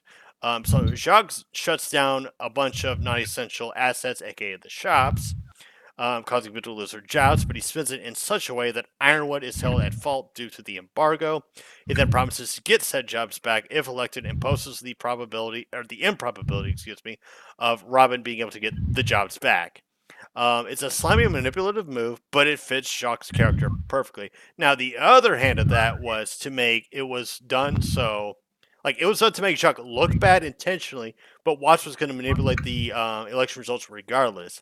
So, more people were hopeful that Robin would win, but when they learned that Jacques wins regardless, they get even more angry because they had their hopes banked on Robin and not Jacques. So either theory to me works perfectly, and it shows that Jacques and Watts had a goddamn brilliant strategy going forward with this, and that I feel like Fat Man Falling, at least in this point in time, Fat Man Falling and Celtic Phoenix, they missed the fucking point of why Jacques was doing what he was doing. Also, I can't confirm they have not come to that point. okay, I can't confirm that they've I like, can't because I oh, watched them. yeah, I haven't watched the reactions to 7 and 8, and so I'm like, I don't know if they've actually come to the realization of what Jacques was doing. But also, like, I paid attention to the headlines down below, below the breaking news and below the subtitles and whatnot. I paid attention to that. I'm like, yeah, Mantle is in a shit state right now. Like, they are showing it right there. Like, they're saying, like, for example, surface level grim attacks increasing, stuff like that. I'm like, this either makes Jacques the most brilliant man, running for office, or makes him the dumbest man who just happened to win because of a rig. And I remember, I think it was Luke that brought up the whole Trump thing. Now, Trump has fuck all to do with this. Trump has nothing to do with this shit. Unless, Oh no! It's just, I'd I'm so say- sorry. no, you're fine. I say the allegory's a bit there because you have in episode 6, you have everyone expecting, oh yeah, bad guy, rich dude can't possibly win the election. Let's go celebrate premature early. I totally expected the episode to end with like the opening of that one season of what was it, American Horror Story Cult. I've seen the if you've seen the trailer for that, it basically goes it starts with fucking Trump's election and just Yeah, I know what season you're talking about. I have not watched it, so I can't really give any context for or against I'd it. say watch the first 10 seconds of the trailer and you'll get the whole point. But what I'm trying to get seeing at here here is it's trying. here's the thing that Robin Hill is not Hillary Clinton. She's not an established politician. She's a populist, and Jacques Schnee himself like is Bernie also. Sanders. Anyways, Sorry. Jacques Schnee and Robin Hill are both They're both running a populist thing, whereas Jacques is a bit more manipulative, where he's holding people's jobs accountable or not accountable, hostage. Whereas Robin Hill is like fighting for better representation for Mantle. Both of them have valid campaigns. Ironwood is the establishment. He's kind of the problem, even though he has the right intentions. He's going about it with the wrong methods. Hence, why both of these people are opposed to him. It's not to say that Jacques represents, the established authority. He's a big businessman. That's true, like Trump, but he's running a campaign similar to Trump in terms of the populist thing. However, they're not going with the same narrative of Hillary versus Trump, because Robin Hill is the poor person running for the poor people. Jacques is the rich man running for the capitalism within Atlas. Essentially, it's what I took away from it. But anywho, he shuts down a bunch of shops and such. People lose their job, but he spins it away that Ironwood's at fault, and he promises to get the jobs back. And of course, he's like, hey, can Robin get your jobs back if she's elected? Can she, do what I might be able to do? And so I see both ends of the argument of like what I said, my theory being that Jacques did this to hold their jobs hostage to get him elected. But also I see the other side of it where it's like he made himself as unelectable as shit so that Robin Hill would get all the votes, but yet Watts would, reverse the shit to where Robin Hill loses, and therefore it pisses people off more because Jacques, in the end, he's a pawn. He is exactly like Leonardo Lionheart. He is a pawn in the grand scheme of things, and I'm going to close this out by saying I give this episode an 8 out of 10. Yeah, I'll go that. Sparks really sparked more interest in the whole chain montage. Thank the Lord! Seeing on-screen trading in a montage! We did it! 6 years! It took you 6 years! We finally did it! We're here, we have an epic montage. I really enjoyed the whole Jean kind of bits, the whole casserole. I will say this, Volume 7 has the best small details. Like in the scene with the casserole thing, where I'm assuming the daughter of this mother trying to give the casserole to John, and it's just like just annoyed, just taking her tongue out and whatnot. And it was just great. Also seeing Ruby and Yang work together for like 2 seconds, I'm like, dang nabbit, I want to see more of this. We never get to see this whatsoever. I'm like, I'm upset. We needed more of this. And oh goodness, the whole Jacques thing, Jacques and Robin thing. I was just thinking about this. I think it's a little more racist than we actually think. Like in more of terms of like our sort of black and white, more of like we have a big white rich dude trying to just money, just power hungry, while we have this like sort of hometown hero, sort of in the ghetto in a sense, like this tan woman trying to get like jobs back. I don't know if that's unintentional or not, but like I was like, huh, Yeah. Nah. unintentional racism.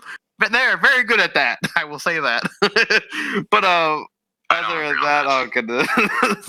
Oh, what else did what else is oh goodness. I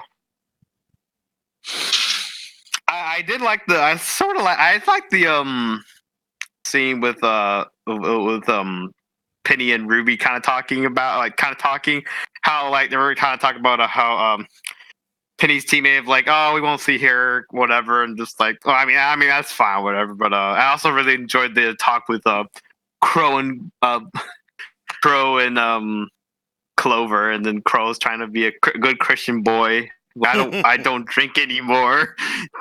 just like trying to do that, and then Clover just being Clover, like, hey man, take a comment and whatnot, and then and then penguins, and then we have the tundra, but not the Discord tundra. I don't know. Every time I say mention the tundra, I just think of the Discord. I'm like, both equally horrible places to go in. I'm sorry, I just can't help it sometimes. But no offense to them. Just but I don't know. Anyways, I sort of understand. I sort of understand what she's doing. I mean, yeah, she's trying to get. She's technically being sort of trying to get in the council seat, but like, I also take it she's like sort of Spider-Man in a sense, where she's trying to investigate to what's happening. Or not like literally Spider-Man, but more of like she's trying to be that sort of just hometown hero of like, I'm just trying to figure out what's going on, why it's being this way and whatnot, and see if I'm able to do something about it. And she did the smart thing of pulling out before she went over her head of because she saw Penny, because Penny's like a big mental representative. For sure. And I also like her little line of before they investigated with Robin, this is like watch your 6, and then Penny's like, I will plan for 6 outcomes. Being like Doctor Strange up in here, lads. Instead of a million like outcomes, just Penny over here like, I will plan for 6 outcomes. That was great. I'm not gonna lie. and goodness, just putting it out here, just like, yo, sis, don't do this. We helping the people. Call off the hunters back there. Look, I can see them. You can't see them, but I can see them because I am robot. It's just like, oh, okay. Yo, turn off the invisibility or whatever. It's just like, oh, dang it. And okay, this. What else? Of course, we have the whole like jock thing, and just like,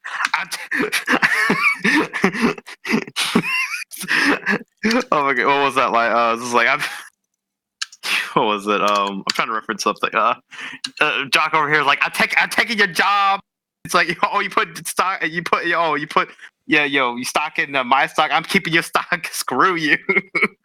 God, I was trying to make a joke. I failed absolutely, but I think other than that, I think I was overall a pretty good episode. Luke. Best part of the episode definitely the Wise Winter stuff. Good episode overall. Great introduction of first introduction of Robin Hill like face to face. I think they did a good job here. That montage was very well needed. And the ending of the episode was pretty odd with the start of right and stuff. Mostly due to what happened immediately next episode, but that's tangent for. I don't have much to say about this particular episode here. Okay. I think Jacques' moves was a little 4D chess there, but I can't. But by your explanation, it makes a bit more sense once you think about it. But it's a bit. I want to say overly complicated, but I understand it at the least, and that's about it. That's about all I have to say. All right. So, moving on from me, we move on to episode 6, A Night Off. We see that we see that more training is getting a little. To me, this is where it's starting to get a little bit redundant, but or no, it's getting a little bit redundant at this point. They've never really struggled in a fight to the point where they were nearly defeated since the Nukalave fight. Given that, I highlight here, like nice recovery's getting faster. He says that to Jean. He asks Ruby, "Hey, have you always been able to do where she can split herself into like 3 different parts?" I failed epically to capture that. Instead, you get this one little rosebud there, and she's like, "Nah, I don't know. I just don't really think about what I do when I do the things." And then Oscar gets a little bit flustered. He's like, "I still even know my semblance." And then Ruby's a little bit reassuring towards him, like, we'll figure it out eventually." You got Ironwood and Clover observing the election, 30% for Jacques and 70% for Robin. And he's like, either way, instability is assured. But, Ruby brings up the astute point of like, it could be a chance to work with Robin to, bring Atlas and Mantle back together again. And then Nora brings up the thing of like, you have to do something about Mantle. Like, she gets a little bit emotionally invested in saying you need to do something about Mantle. And it makes me wonder, like, is she from Mantle? Is that where she's originally from? Is that where her parents were originally from? And they fled Mantle because of just how shitty the conditions were. But I also would beg the question how they ended up in the middle of Anima. But anyway, it's like, Yang and Blake, they're going to hang out with Team Funky at a club, and Yang brings up the point like, yeah, they're annoying, but I'm going to a club where I can't hear them, and Blake gets a little chuckle out of that. And then Jean and Oscar are going to a movie theater, and they're like, "Hey, we're going to a movie theater. Maybe want to join?" And then Weiss is like, "Yep, I'm good." And then Jean's just like, "Oh, okay, cool." Kind of surprised a little bit there. She might give the two of them a double hand job, but that's neither here nor there. Not even. Whoa! Look, Weiss the Hug Machine has standards. The Weiss the Hug Machine has standards. She has standards. As like John and Oscar or asking for more legal reasons. John definitely below that standard. I was making a joke, dude. I know, Anyways. but like, So Nora highlights the context of Jin's words. Oz himself cannot destroy or kill Salem, but someone else may be able to. And then Ren brings up like, "Oh, we gotta keep training." And I'm begging the question of like, why is Ren just suddenly uptight as fuck? Like, what brought this about? Like, it was established in episode 3 where he's like, "We should just focus more on the mission." It's just like, where is this coming from? I don't get it at this point yet. Um, but yet it's kind of resolved as of this episode, given what happens later on. But Ruby is just kind of in this awkward position of like, I have no idea what's going on between you two. I don't really want to get involved myself, but I hope you two resolve it. Anywho, yeah, the screenshot here for those of you watching on YouTube, it's just like, yeah, they're talking about Yang and Blake. It's like, oh, friends, huh? Just friends. Although it's not really meant to be a Bumblebee shipping thing. It's more of a Nora Ren thing. Nora's kind of projecting on Ren, like, oh, just friends, huh? Wink, wink. Oh, Jesus Christ. Wink, wink. Nudge, nudge. Shit. And then she's like, I think there's more going on. Not really involving Yang and Blake, but involving the two of them.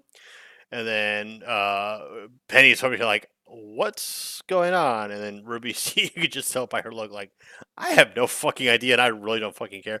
Let's go have fun. And so that's what they go ahead and do. Let's see. Okay, I talked about the Ren being upset. Okay. Oh, yeah. So, they meet with Marrow. And of course, they also meet with, I forget her fucking name. May, May? Yeah, May. Anyway, I'm oh sure boy.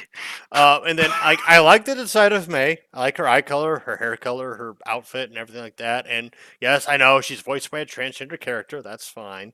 But the Oh, is hostility. that where the whole crap came from?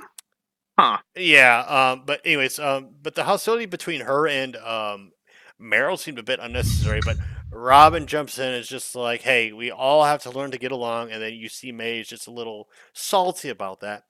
But I'm like, okay, Robin, that was a good move on your end. I appreciate that. Um, but Robin does get a little bit too patronizing about, the whole like who's being oppressed thing, considering that Meryl's a Faunus and Faunus are the oppressed race, and so this is bad storytelling on their end, because the Faunus is supposed to be the oppressed race, whereas Mantle is supposed to be the oppressed social class. So it's like, what the fuck? And then with the screenshot with the beautiful, cute as all fuck will get sheep lady, we see that Jacques has now jumped up to 43%. And she's like, this is Mental's moment, gives a heartfelt, emotional speech. And then, of course, we have the fucking Renora moment, the first canon ship confirmed between Ren and Nora. I was. This is a second. I liked it. I will say that I liked it. Could it have been done better though? Absolutely, because I have no idea why Ren was doing this stoic soldier mentality. It made no goddamn sense to me. But the moment was great, regardless of the context, regardless of what people have said. Like, oh, they character assassinated the Renora bullshit. Nah, I liked it. It's fine. It's cool. I'm all for it. I liked it. Also, death likes for Ren and Nora. And then we have Watts doing his little orchestrational thing, which is so goddamn cool. And, he asks Tyrion, like, hey, Tyrion, you ready? And Tyrion's like, I'm always ready, bitch. And then he smiles at Ruby because Ruby notices the singer tail. And then Arthur Watts and Tyrion go about their business. And then, of course, we get Tyrion's semblance. He can actually knock somebody's aura away and attack them directly. And that is a fucking deadly ass semblance for an assassin to have, which is what he's apparently supposed to be. Thankfully, Sheep Lady does live. She is fine. She is kosher. She was not stung by Tyrion, unlike some other poor unfortunate people. There were at least 2 people stung by Tyrion in this episode. And then, of course, we cut to the big onion. That is that Penny ends up getting blamed for all the shenanigans that Tyrion and Watts had caused. It looks like that she had attacked a bunch of people for no apparent reason. And there was the argument of that people would notice that Penny's attack, or excuse me, that the wounds Swords. would not match Penny's weapons eventually. But it was the immediate effect that was sought after, which is brought up in the next episode. Yeah, kind of like destruction of the main. They did not care for when they found out that it was just an accident. It was being pushed to for war, and the war happened before they could even tell the public even found out. Well, oh yeah, it was just an accident, guys. No big deal. but yeah. Anyways, people would notice the wounds would not match Penny's weapons eventually, but it was the immediate effect that was sought after. Plus, the footage once a doctor would put doubt and speculation to the sidelines for a good while. Though, yes, eventually it would be figured out that she did not, in fact, attack people, as Tyrion used to sail on at least 2 people from what I saw. This is the first volume where the villains have acted both logically and effectively. They have Robin and Ironwood both in conflict, while everyone is trying to catch up with Watts and Tyrion, who are 2 steps ahead of everyone. Like, it doesn't matter that the wound, the puncture wounds and whatnot would be different from Penny's blades. The immediate effect is what they sought after. And this again is brought up in I believe actually the next episode where it's like, well, we can prove Penny's innocence, but it doesn't matter. People are fucking pissed off anyways. And of course you see Robin's pissed off, and then you see Watts walking off all smug like, Tyrion, we've done our job tonight. Let's go have a beer together and celebrate tonight. And then of course Penny, poor goddamn Penny, doesn't get a fucking break at all. Just does not get a break, and she just stares out into the distance, just like, what the fuck just happened? I wanted to protect people. I didn't want people to get hurt. I wanted people to die. Oh And yeah, that was a nice little moment there. That was, yeah. oh my god, that was such a goddamn tearjerker for me. I got watching it a second time. I like legit cried a little bit. With my reaction, I was able to withhold the tears. I'm like, I can't be shown crying on camera, but no, like watching it again, I'm just like, oh Penny, like you just can't fucking catch a break, and it really sucks. And then, of course, she flies off, and then, of course, the Grimm come in, but that doesn't fucking matter. This episode, for me, 7 out of 10. I believe that's the original score I gave it. Anyways, turning it over to you, gents.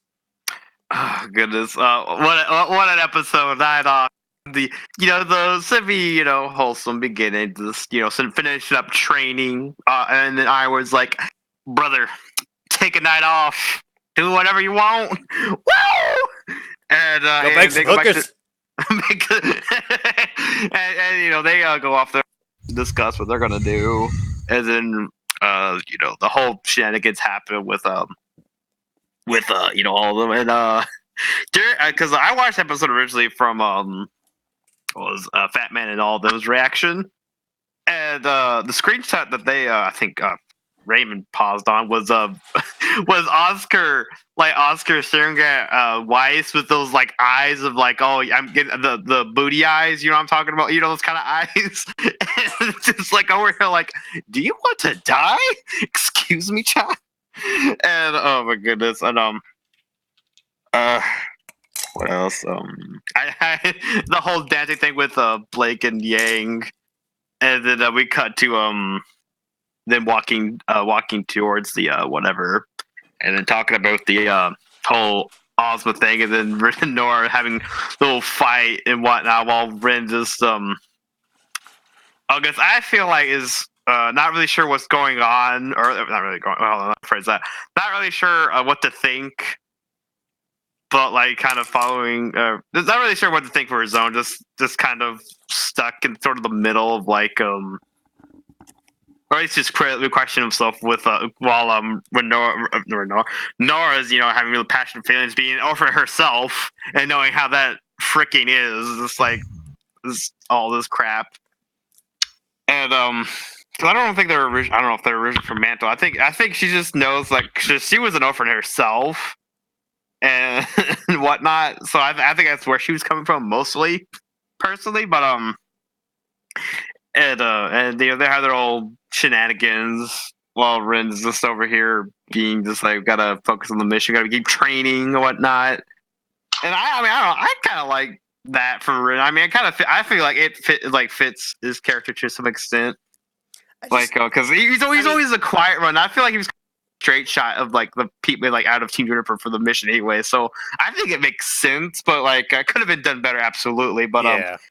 so I think it makes sense for Rin to sort of be like this, while Nora is kind of more passionate, be passionate or whatnot, and they have their whole kiss, was fine and whatnot, and the second Team Juniper whole thing ship, while Pierre and John had their kiss, and then Pierre went to die, but no immediate death yet.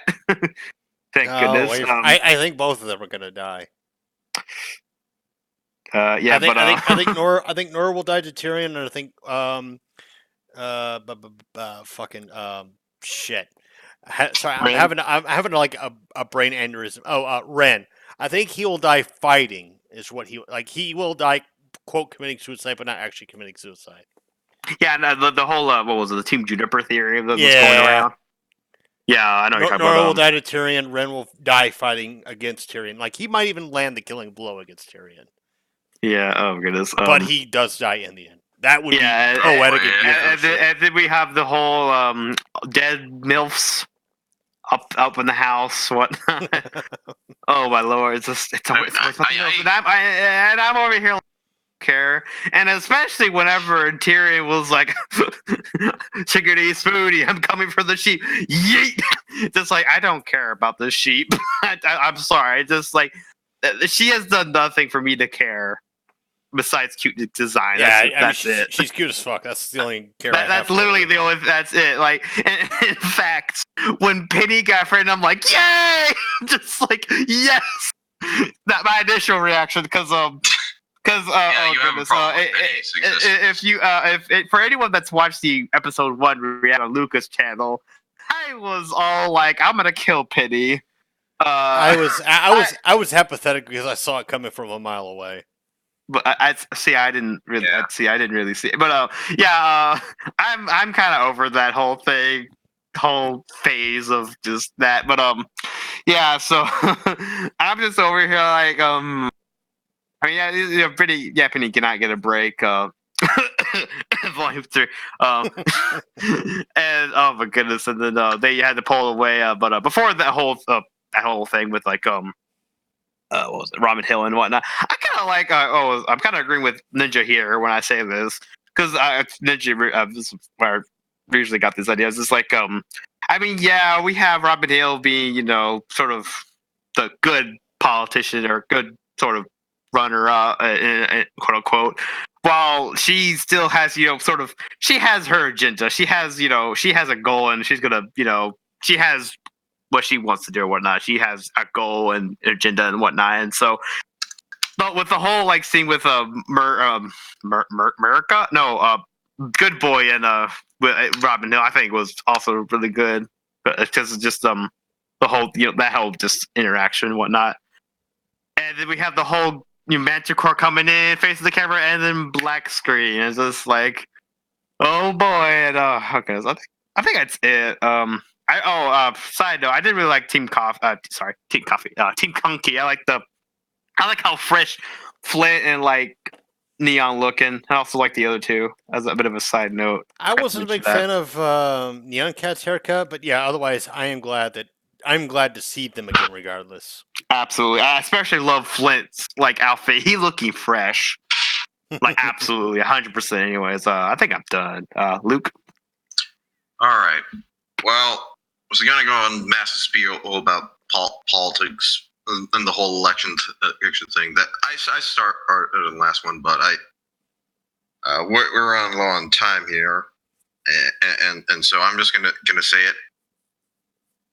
The way they're handling the politics election, it's way better than I was expecting it. They really subvert us, to use a curse phrase, subverting my expectations. Hi, Ryan Johnson. How you doing, buddy? I'm just joking. Yeah. Like they subverted my expectations. They actually made it decent and not absolutely cringe. True. Yeah, and I was saying it was a bit of a Trump allegory, but that's with a bunch of asterisks next to it. We can There's totally. a lot more empathy with. They give a lot more like character and humanity to Jacques than normally people. People give normally, credit for. Than normally than liberal people like the guys at Rooster Teeth would do with Trump usually in these kinds of stories. I'll better explain the whole Trump 2016 election thing later on a later date. Yeah. We can totally do a second tidbit of this with episodes 9 through 13, where we can we can more deeply explore things because we'll have the entire volume pay off, and we can Absolutely. be a bit more I concise feel in our that that'd be a better idea because I turn this into just EFAP light stream essentially. Anyways, I have no problem with you expressing your thoughts. That's totally fine. It's just well, that's gonna. I just want to be nice here, and get on to the other episodes. But otherwise, I'll say the Renor moment, I was alright with. Like, I have no real issues with it so far. It's a bit weird and feels a bit out of nowhere. The Ren's whole thing yeah. that we've been mentioning here. I feel he may have a moment where he explains it later, but I feel like it'd be better if we got things earlier. I agree. But yeah, no real problem with that. I did feel, however, it was a bit too on the nose when they were just saying when they were going to the party to celebrate, the victory, and it's like you guys are being ridiculously premature with this. And it's really on the nose what they're doing with saying, oh, all the polls are sided with Robin. It's Robin's going to win by a landslide. It's like you're really just hammering this in, aren't you guys? Really going uphill for this one. Yeah, I seriously wonder what you guys are going to do here. But yeah, the penny I was generally surprised with the penny attack because it sort of I was not expecting that to happen first. I was expecting them to reveal it was Jacques secretly pulled out a victory right from underneath our noses. Oh God, what's happening? And everyone just goes into a freaking frenzy over that. But no, they didn't do that. They had the attack scene, which way better job. See that American Horror Writers? This is how sane people act. Anyways. Okay. Moving on to episode 7 then. Yeah, let's move on. Let's move on to episode 7. I love Wattson's piano scene though. That's very villainous. Oh yeah, it was piano. Yeah, it was a bit. It was a bit over the top, a bit hammy. I feel, but I don't have a problem with that particularly. Anyways, episode 7. Episode 7. Yep. The worst case scenario. Yep, worst case scenario. So we come to the aftermath of the attack on the gathering of Robin's supporters. Penny is blamed for it, and we have this little butt arm, supporting Penny, being supportive towards her. And like honestly, I think she deserves like human interaction. She deserves a person that she knows and loves and cares about supporting her, as opposed to just this robotic arm. Robin Hill, of course, she has no reason to hold back any further. So her and her companions, we get to see a semblance of one of them where they can create like this big dome where it like obscures the view of what's actually happening to everybody else. And of course, we have the sheep lady who can actually siphon the essence of a object into her hand and transport it somewhere else where it could be used for later things. So therefore, it suggests that they are now stealing assets from Atlas to better Mantle. And truth be told, I can't blame them for doing this because they have literally no reason to hold back. There's no election for them to win any longer. So I like this little tidbit. I really like it. Um, and then Ironwood. You see Ironwood just in this reaction for those of you watching on YouTube. You see him. He's angry. He's fucking upset. More people are dead. Penny's been framed. And somehow Jacques is sitting on the council. And that's bad for Ironwood. It's not a good sign for him. It's a sign that his reign of trying to protect people is coming to an end, or rather, it's going to get challenged quite heavily.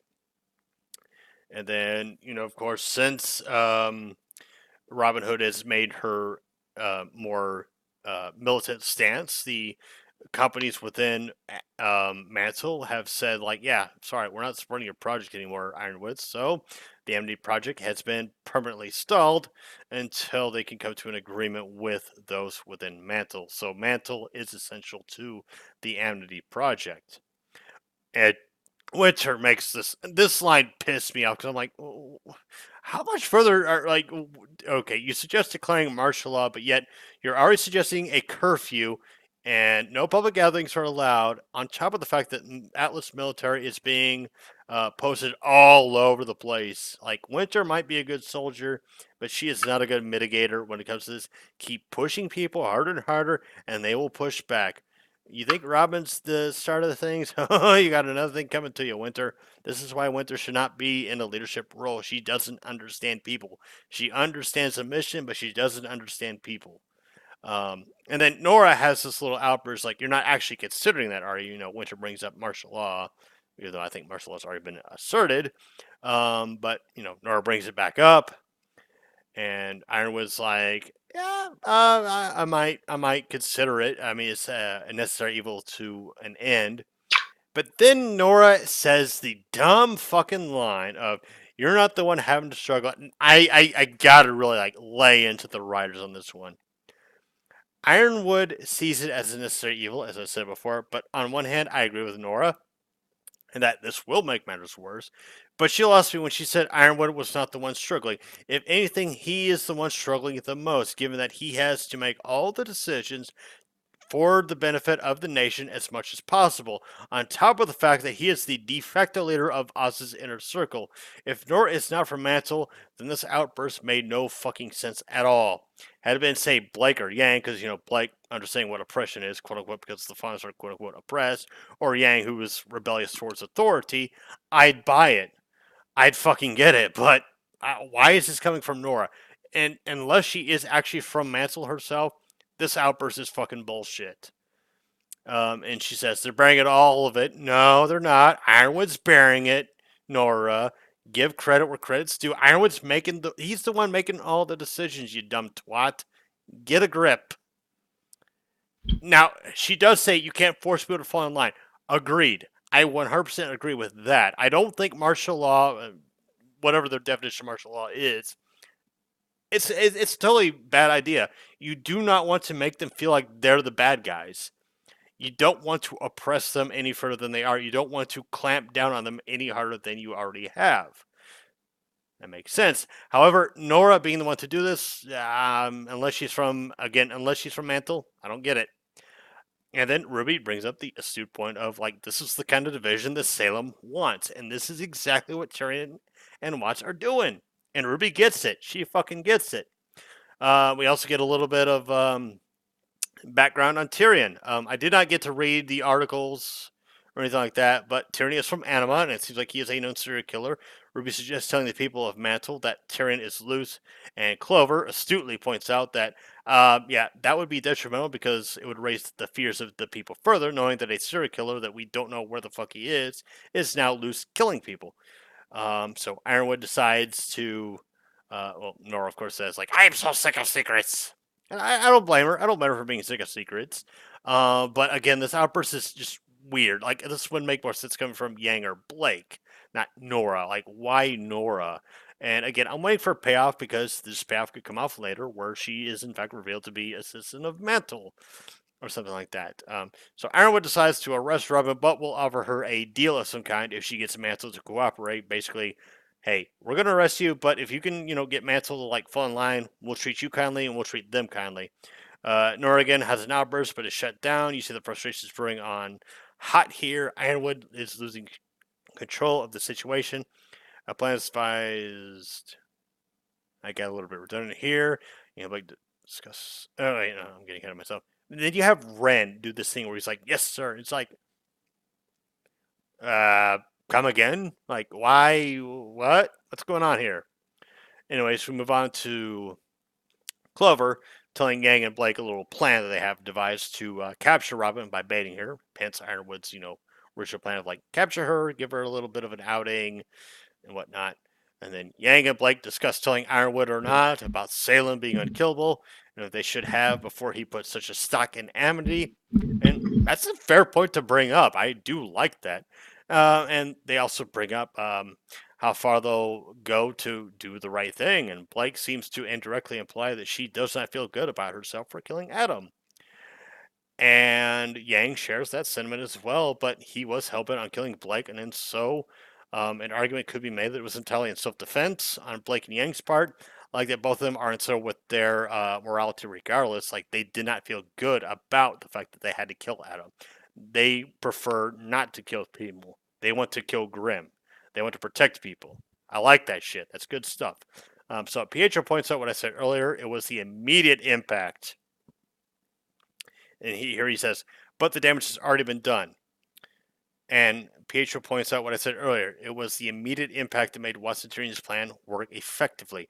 And since Jacques is on the council, Watts could get access to Atlas's network, and that would be the ace in the hole that he being Watts, needs to succeed.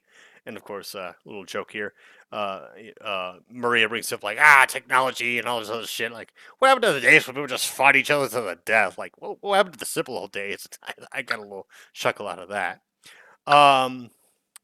But since Jacques sits on the council, Watts could get access to Atlas's network, and that would be the ace in the hole, of course. We also learned that Pietro gives part of his aura to Penny each time, and I made the mistaken approach of no. It's part of his aura. I made the mistake of thinking that like he actually removed part of his aura to give Penny life, but what it actually is that it takes more of his aura to give her life each time each time she dies, and he only has so much aura to give at one point in time. So if he gives too much aura at one point to revive her, he himself could die, and that would be like quite literally her last life. So yeah, I know what you mean by saying soul, Dr. Pepper, but what it is that he willingly surrenders part of his aura to her, but each time she dies, he has to surrender more of that aura to her. It's not that he's giving part of his soul to her, it's that he only has so much aura to give at one time, which makes sense given that aura is a limited resource within a human body. Some people have more aura than others. That hasn't been quantified quite yet, but I'm actually okay with that not being quantified because that would also be like, the equation of quantifying a power level.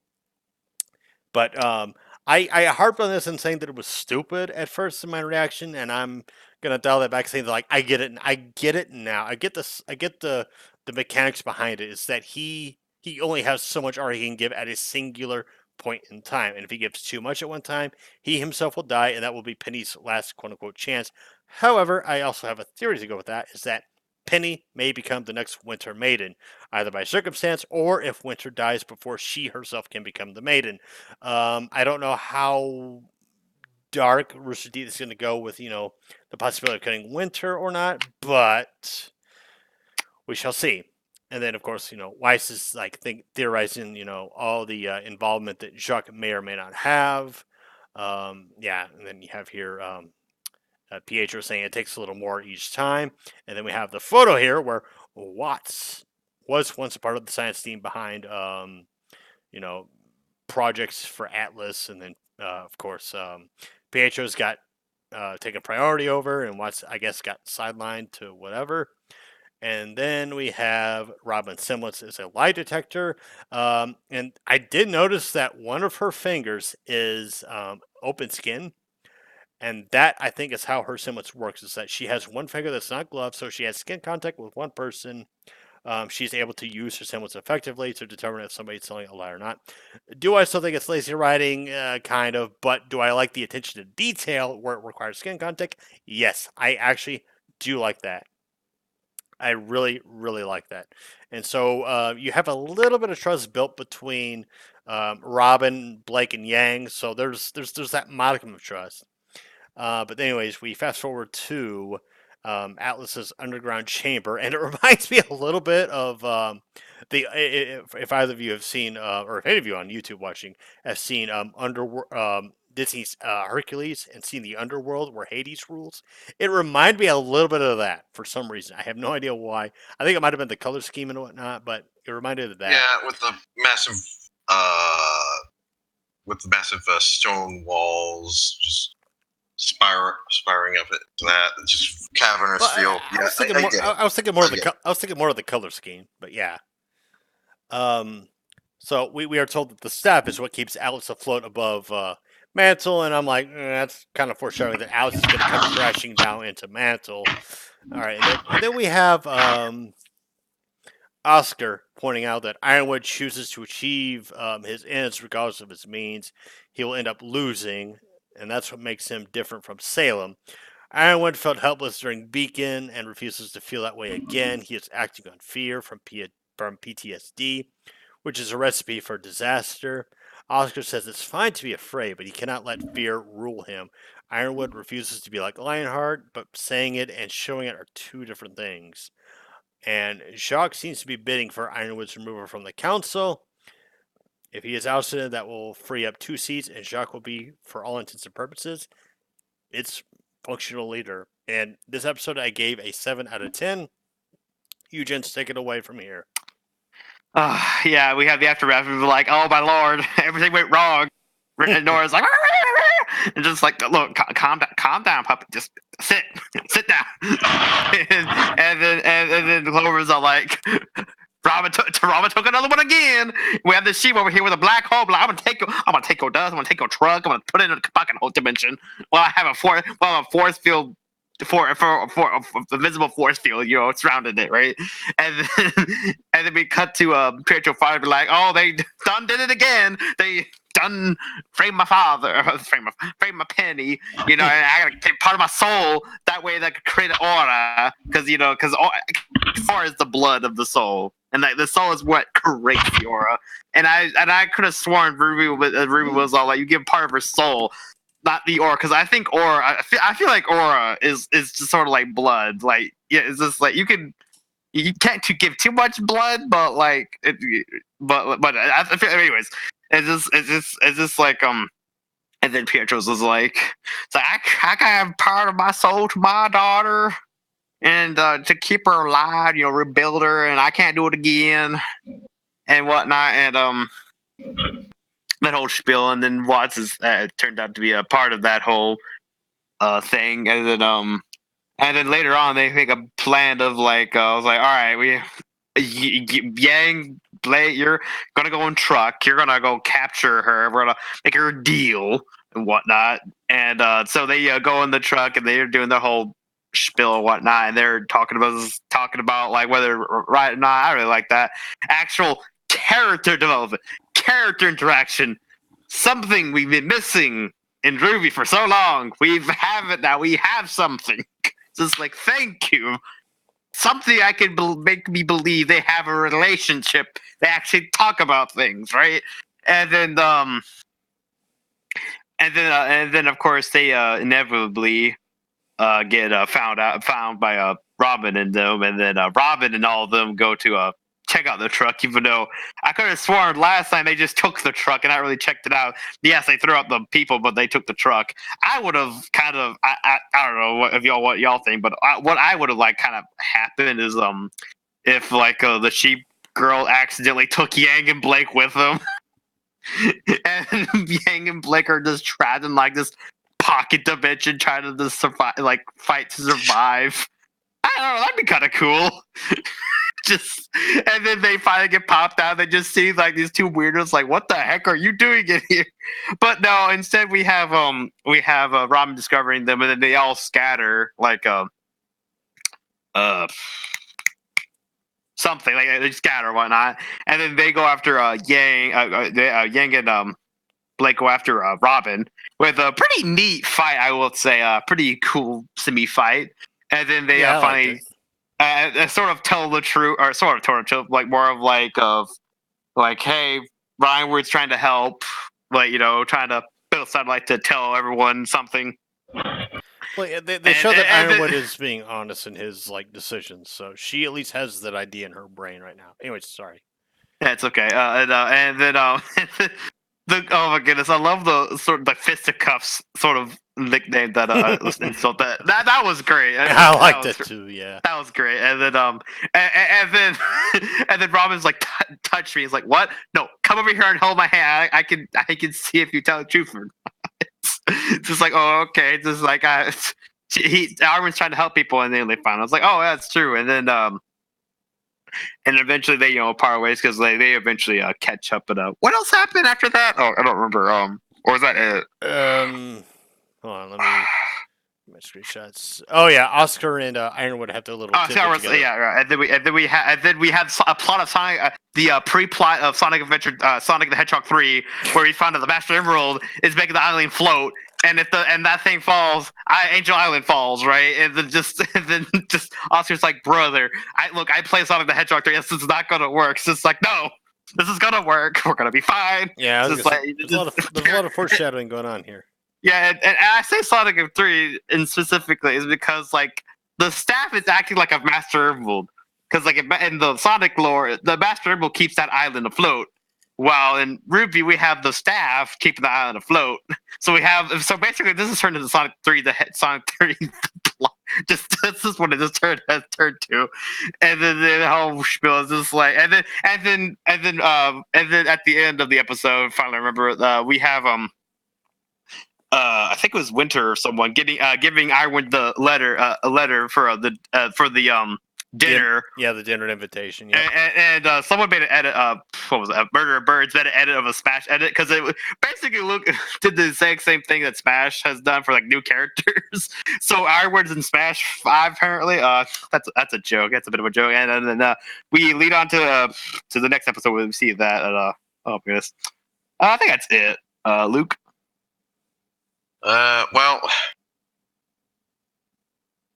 one, I seriously had to question why on earth they chose Nora as the one who'd be the vocal one at the meeting there. Why is it her that's getting upset here? I posed that don't question understand. myself. It's like I feel like Weiss or maybe even Blake or maybe a good chance for even Ruby to get upset with Ironwood there. I don't understand why it be. Well, I kind of do, but it just doesn't. It just doesn't feel right to me. The only reason I think it's Nora is because she's from Mantle originally. That's the only reason why I think it was her. She's been kind of shown to have sort of a bit more passionate about this kind of thing. While Blake and are kind of just quiet about their opinions. Let's be honest. They're not going to be like Nora and kind of be outbursts. Maybe Yang, but like maybe old Yang. But I don't think like them now. I don't think they're sort of just kind of taking it in processes. Yeah. Or that's what. Sorry, Luke. Anyways, let's let Luke have his But turn. yeah, my guess here is that it's supposed to just juxtapose her with Ren. How Ren is like totally willing to go along with this, but meanwhile, she's just totally upset with this idea. It's just repugnant to her to an extent. But yeah, I don't think it works that well because she rarely ever gets like this serious. Like the only times I've seen her like get this serious with Ren, and just feels very weird that we're having her jump it forward again now to the forefront. But yeah, can't really say much else. It's a good episode overall. I guess I could talk about like Bumblebee, I guess, because I was going to talk about that. I didn't. I generally don't mind it. I do not mind it at this rate in the show. I think at this point it's absolutely canon now for a certain. That really just doesn't bug me. I do not feel like any of the Bumblebee moments in the show so far have been a negative to the episodes. If anything, they've been more positive elements, like here, little talk they had. It felt like good good character discussion, like good back and forth. I need this is one that's been this episode has been one that's slipped my mind a bunch. Didn't really stick with me. Not as much as like episodes 2 and 3 and this next episode, but yeah, I'm gonna have to watch through the next couple episodes in the coming days to try, especially before our next discussion. Other than that, good episode overall, and that's all I gotta say. All right, then.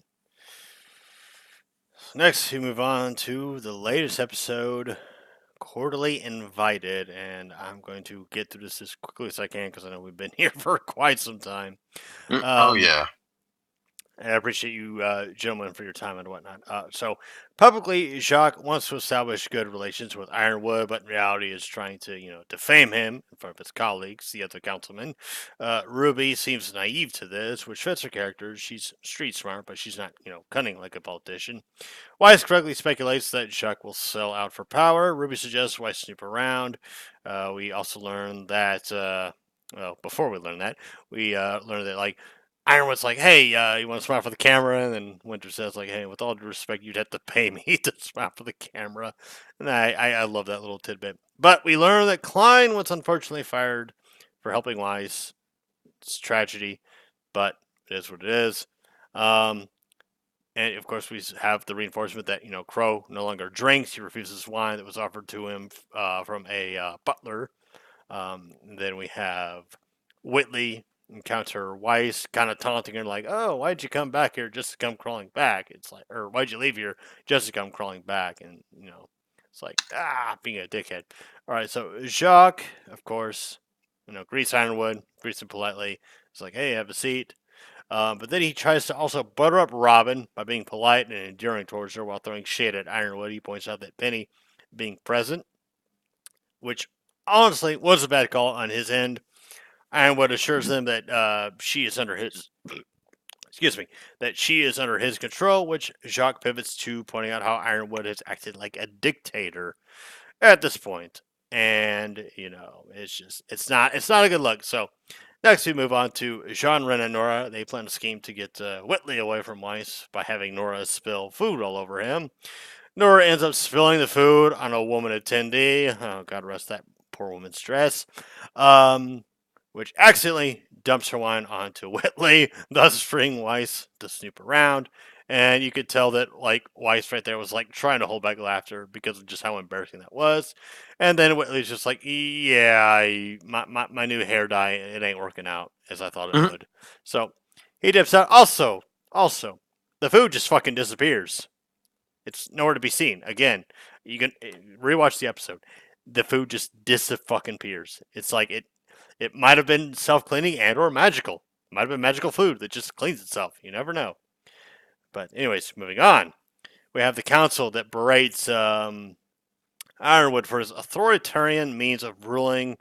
And we see Winter getting a little bit frustrated. And they point out that They are hurting relations by withholding dust from other kingdoms. It is also pointed out that no one believes that they were at fault for the attacks on Beacon or had any involvement at Haven, and that they are being unfair to both themselves and the other kingdoms. And then Robin brings up the point that, hey, it's hurting all of us, quite literally all of us. And then Jacques, of course, concurs with her, and is like, and then Ironwood brings up like, there are certain choices I've made, and Jacques brings up like, well, the choices you made have actually kind of fucked us up.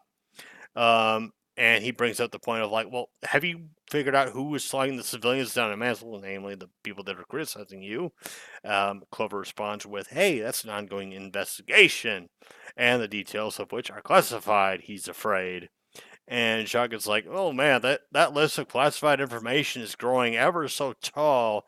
You seem to be keeping a lot of information from us, and you seem to keep being, and as it turns out, they know just about as much as I do. They being the council members. So Jacques and the council members don't really know what he's doing, and then Robin's just like, wait, you don't know either? And so that really throws Ironwood's like position into question. And a little bit of a more rant from Jacques brings Winter to say you can't just buy trust like everything else. A little bit of an emotional outburst that unfortunately plays into Jacques' position, because his response to that was, I couldn't have said that better myself. Because Jacques says, all right, so Winter has an outburst saying Jacques needs to earn trust and not buy it, but he spins it back at her, or spins it back at Ironwood by saying, fucking Christ. Spins it back at Ironwood by pointing out that he has offered little trust in them and that they have spent all their trust in him because of his unwillingness to involve them in Atlesian affairs.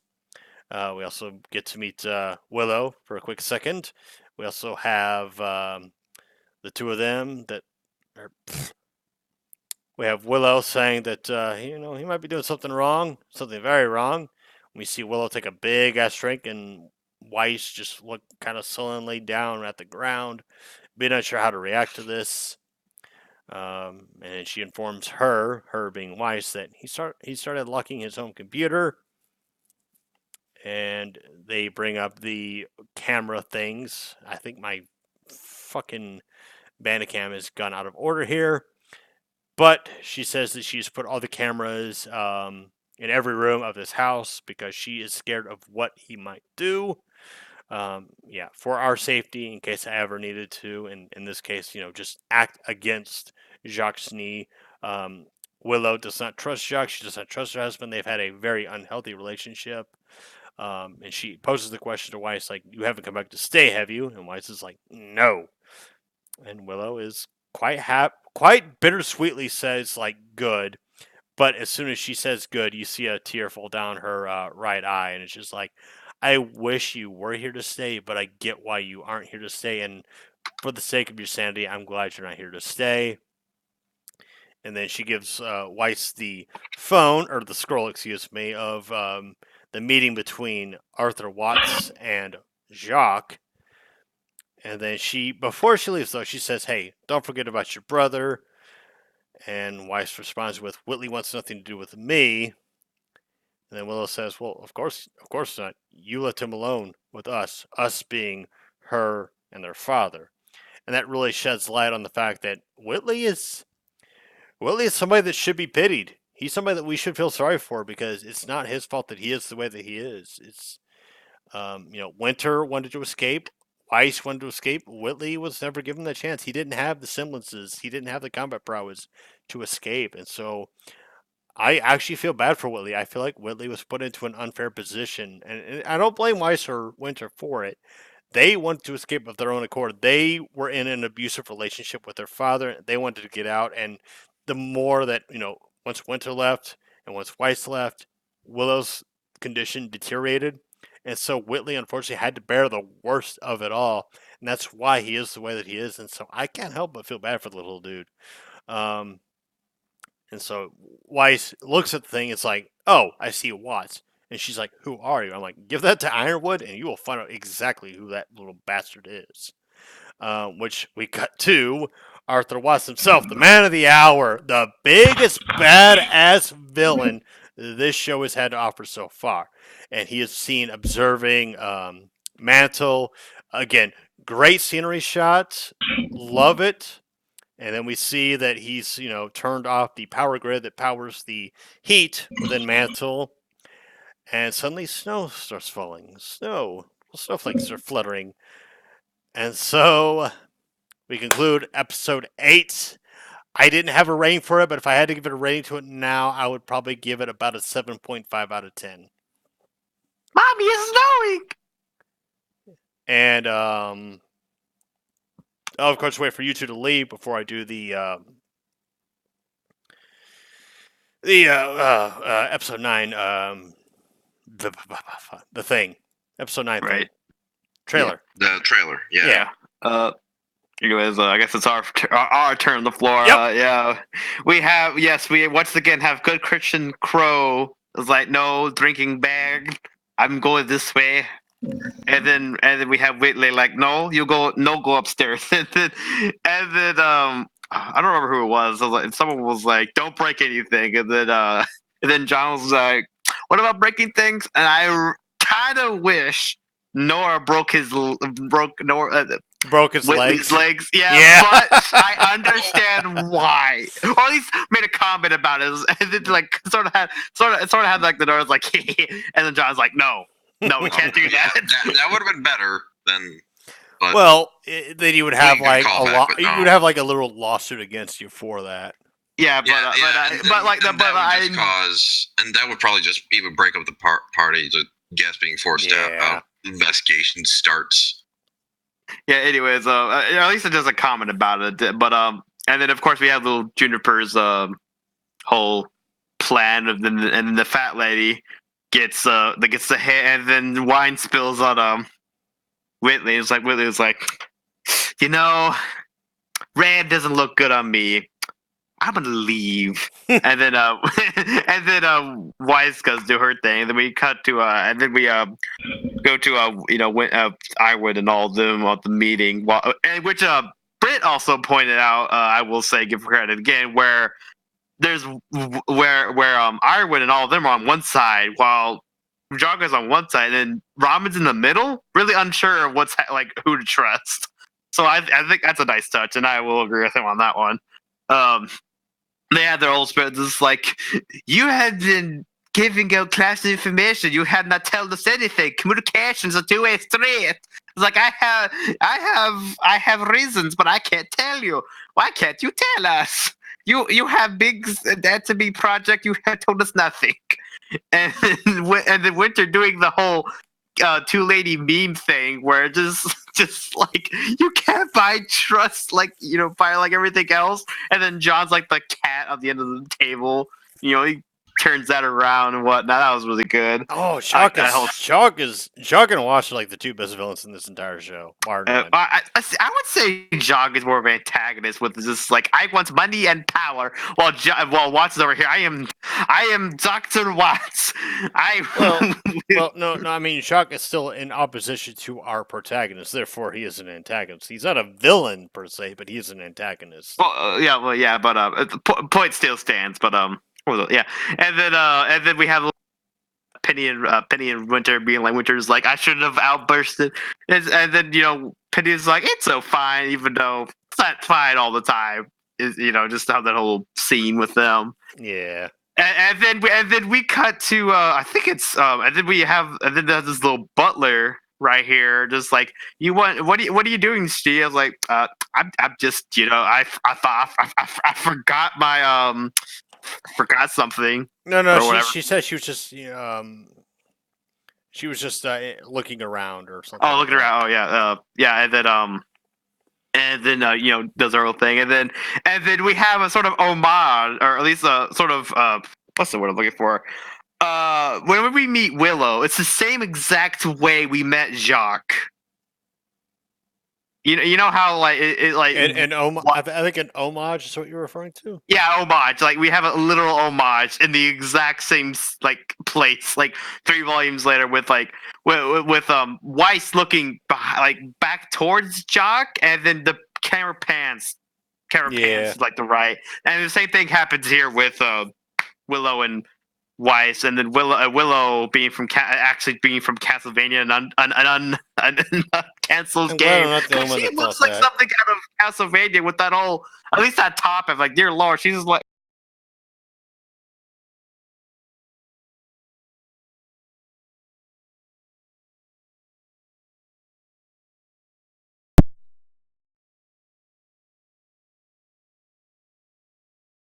Cameras all over the place. here's scroll to like find what you're looking for, and they have their whole interaction, and just like you live Whitley here, and just said what you expect happens, and that whole interaction. This episode is a solid, like very solid, honestly. Like no real complaints. Uh, yeah, goodness. I think other than that, yeah, I think that's all I really want to say about it. Luke. Well, said earlier that Jacques comes into his own this season, especially this episode.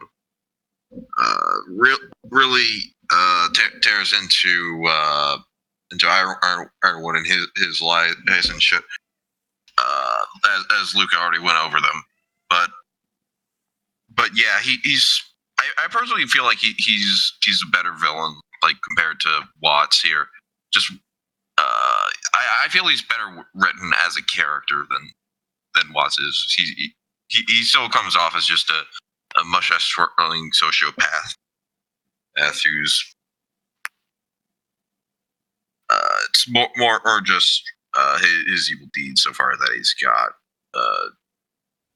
which right now he's racking out pretty well. But Jacques actually feels like a developed character, unlike literally every other RWBY villain thus far in the show. And that I honestly appreciate this show for. I think that, and honestly, that sort of started all the way back in Volume 4. Batman pointed out how the Volume 4, the Atlas arc there, was the best written portion of the show. And I feel like he and that he was still had he had good motivations to do the stuff that he did in that season, as Fatman explained it. But yeah, aside from that, great seeing Willow. The line about the line about Whitley, great. Just I'm open to see him get like a bit of a redemption arc or something. But yeah, I honestly think this is the best episode overall of the season. Like, and probably the best of the whole show. Like, I'd give it a 10 out of 10 if I gave it a rating. I can't think of much else at the moment to say, so I'll just end it there. Mommy, it's snowing outside. Yeah. All right, that's all you guys have. I'm going to dive into the season 9 tidbits. Or season 9. Episode Season 9 trailer. tidbits. Yeah, the episode 9 trailer. Been great having you guys. Next tidbit we do should be less convoluted, less long, not 3 hours long. Jesus, I can only imagine how long this would have been if we had Isa here. Not as a diss against him, but just because of like how much we all had to say, and I guess it's kind of a blessing in disguise that Isa wasn't here, or at least one of us was not here for it, for the sake of continuity. But I will be doing another one of these. We will be doing episodes 9 through 13. In this case, group hangout where we discuss the things that I got to do. This whole screenshot, text log, all that other good shit. I'll be doing it all again, except I won't have the courtesy of a nice long weekend to do it, but I will do it nonetheless because I like doing these conversations with you guys. But anyways, Dr. Pepper, I will post your channel in my description of this video, and Luke, I will post a link to that thing that you posted in the group chat when I upload this video. And if Yeah. unless you guys want to see the season 9 screen, or God damn it, the episode 9 screenshots, that's Well- all I got for you guys. Well, yeah. Not up for the trailer thing. I may, depending on when you're putting up your video, may be able to send you like instead of a Google Doc link, just maybe I can get this posted to fanfic.net or something.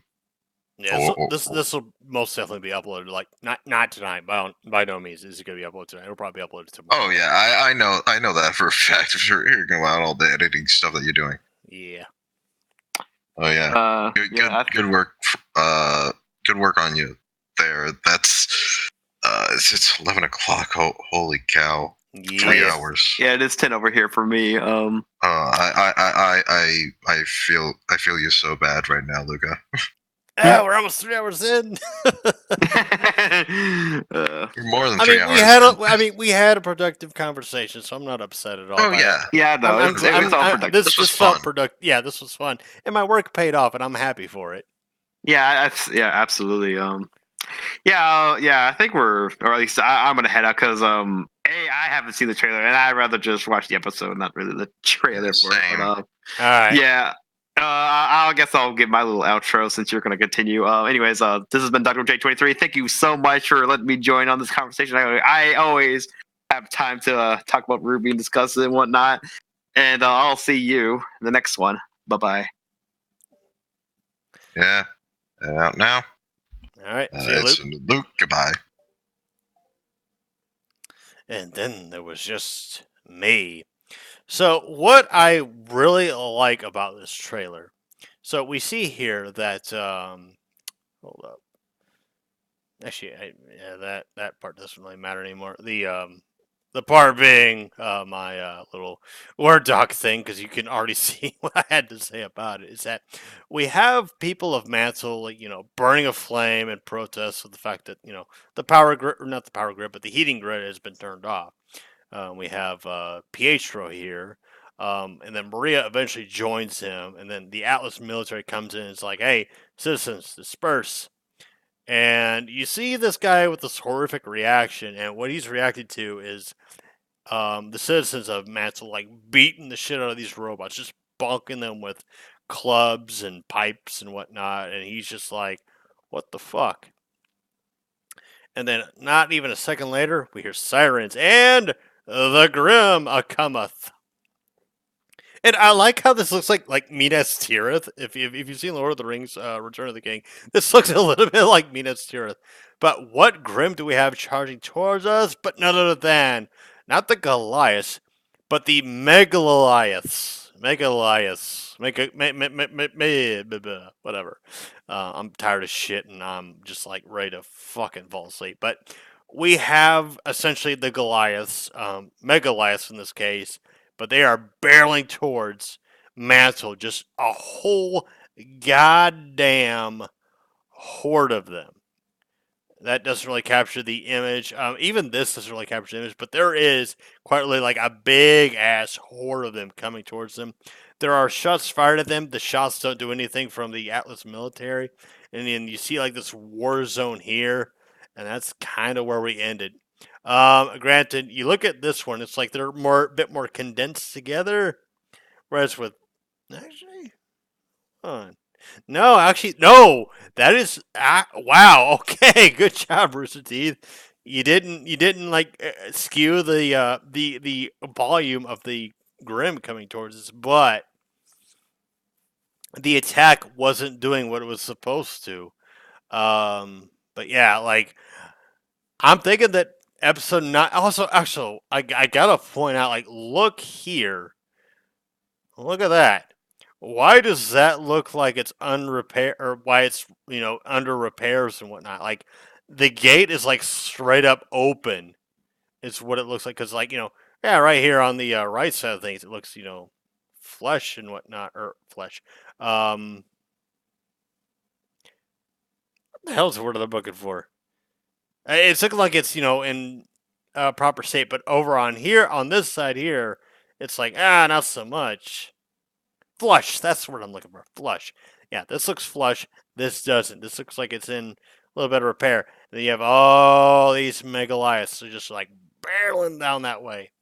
And they're going to be in mantle. And it's going to suck for our protagonists. Or at least, supposedly it will, but we will see what happens because when the Grimm invade, the stakes aren't quite up to par, at least in previous experiences, barring Volume 4, of course, where the Knuckleave actually proved to be a formidable opponent to an extent, although was still disappointing nonetheless. That said, folks, I'm Luca Blight. This has been a recap of RWBY Volume 7. I have loved this volume, and I'm still loving this volume for all of its amazingness and whatnot. And I hope that episodes 9 through 13 are just as spectacular. In fact, more spectacular because it's the climax of the volume. I want a big clash. We need something like Volume 3 all over again. Not necessarily with the tragedy, but with the payoff. I'm Luca Blight. And as far as RWBY Rexes go, I will see you all next year. Have a happy new year on behalf of me and on behalf of those that, joined with me. Have a good fucking new year, lads and lasses. See you all in 2020.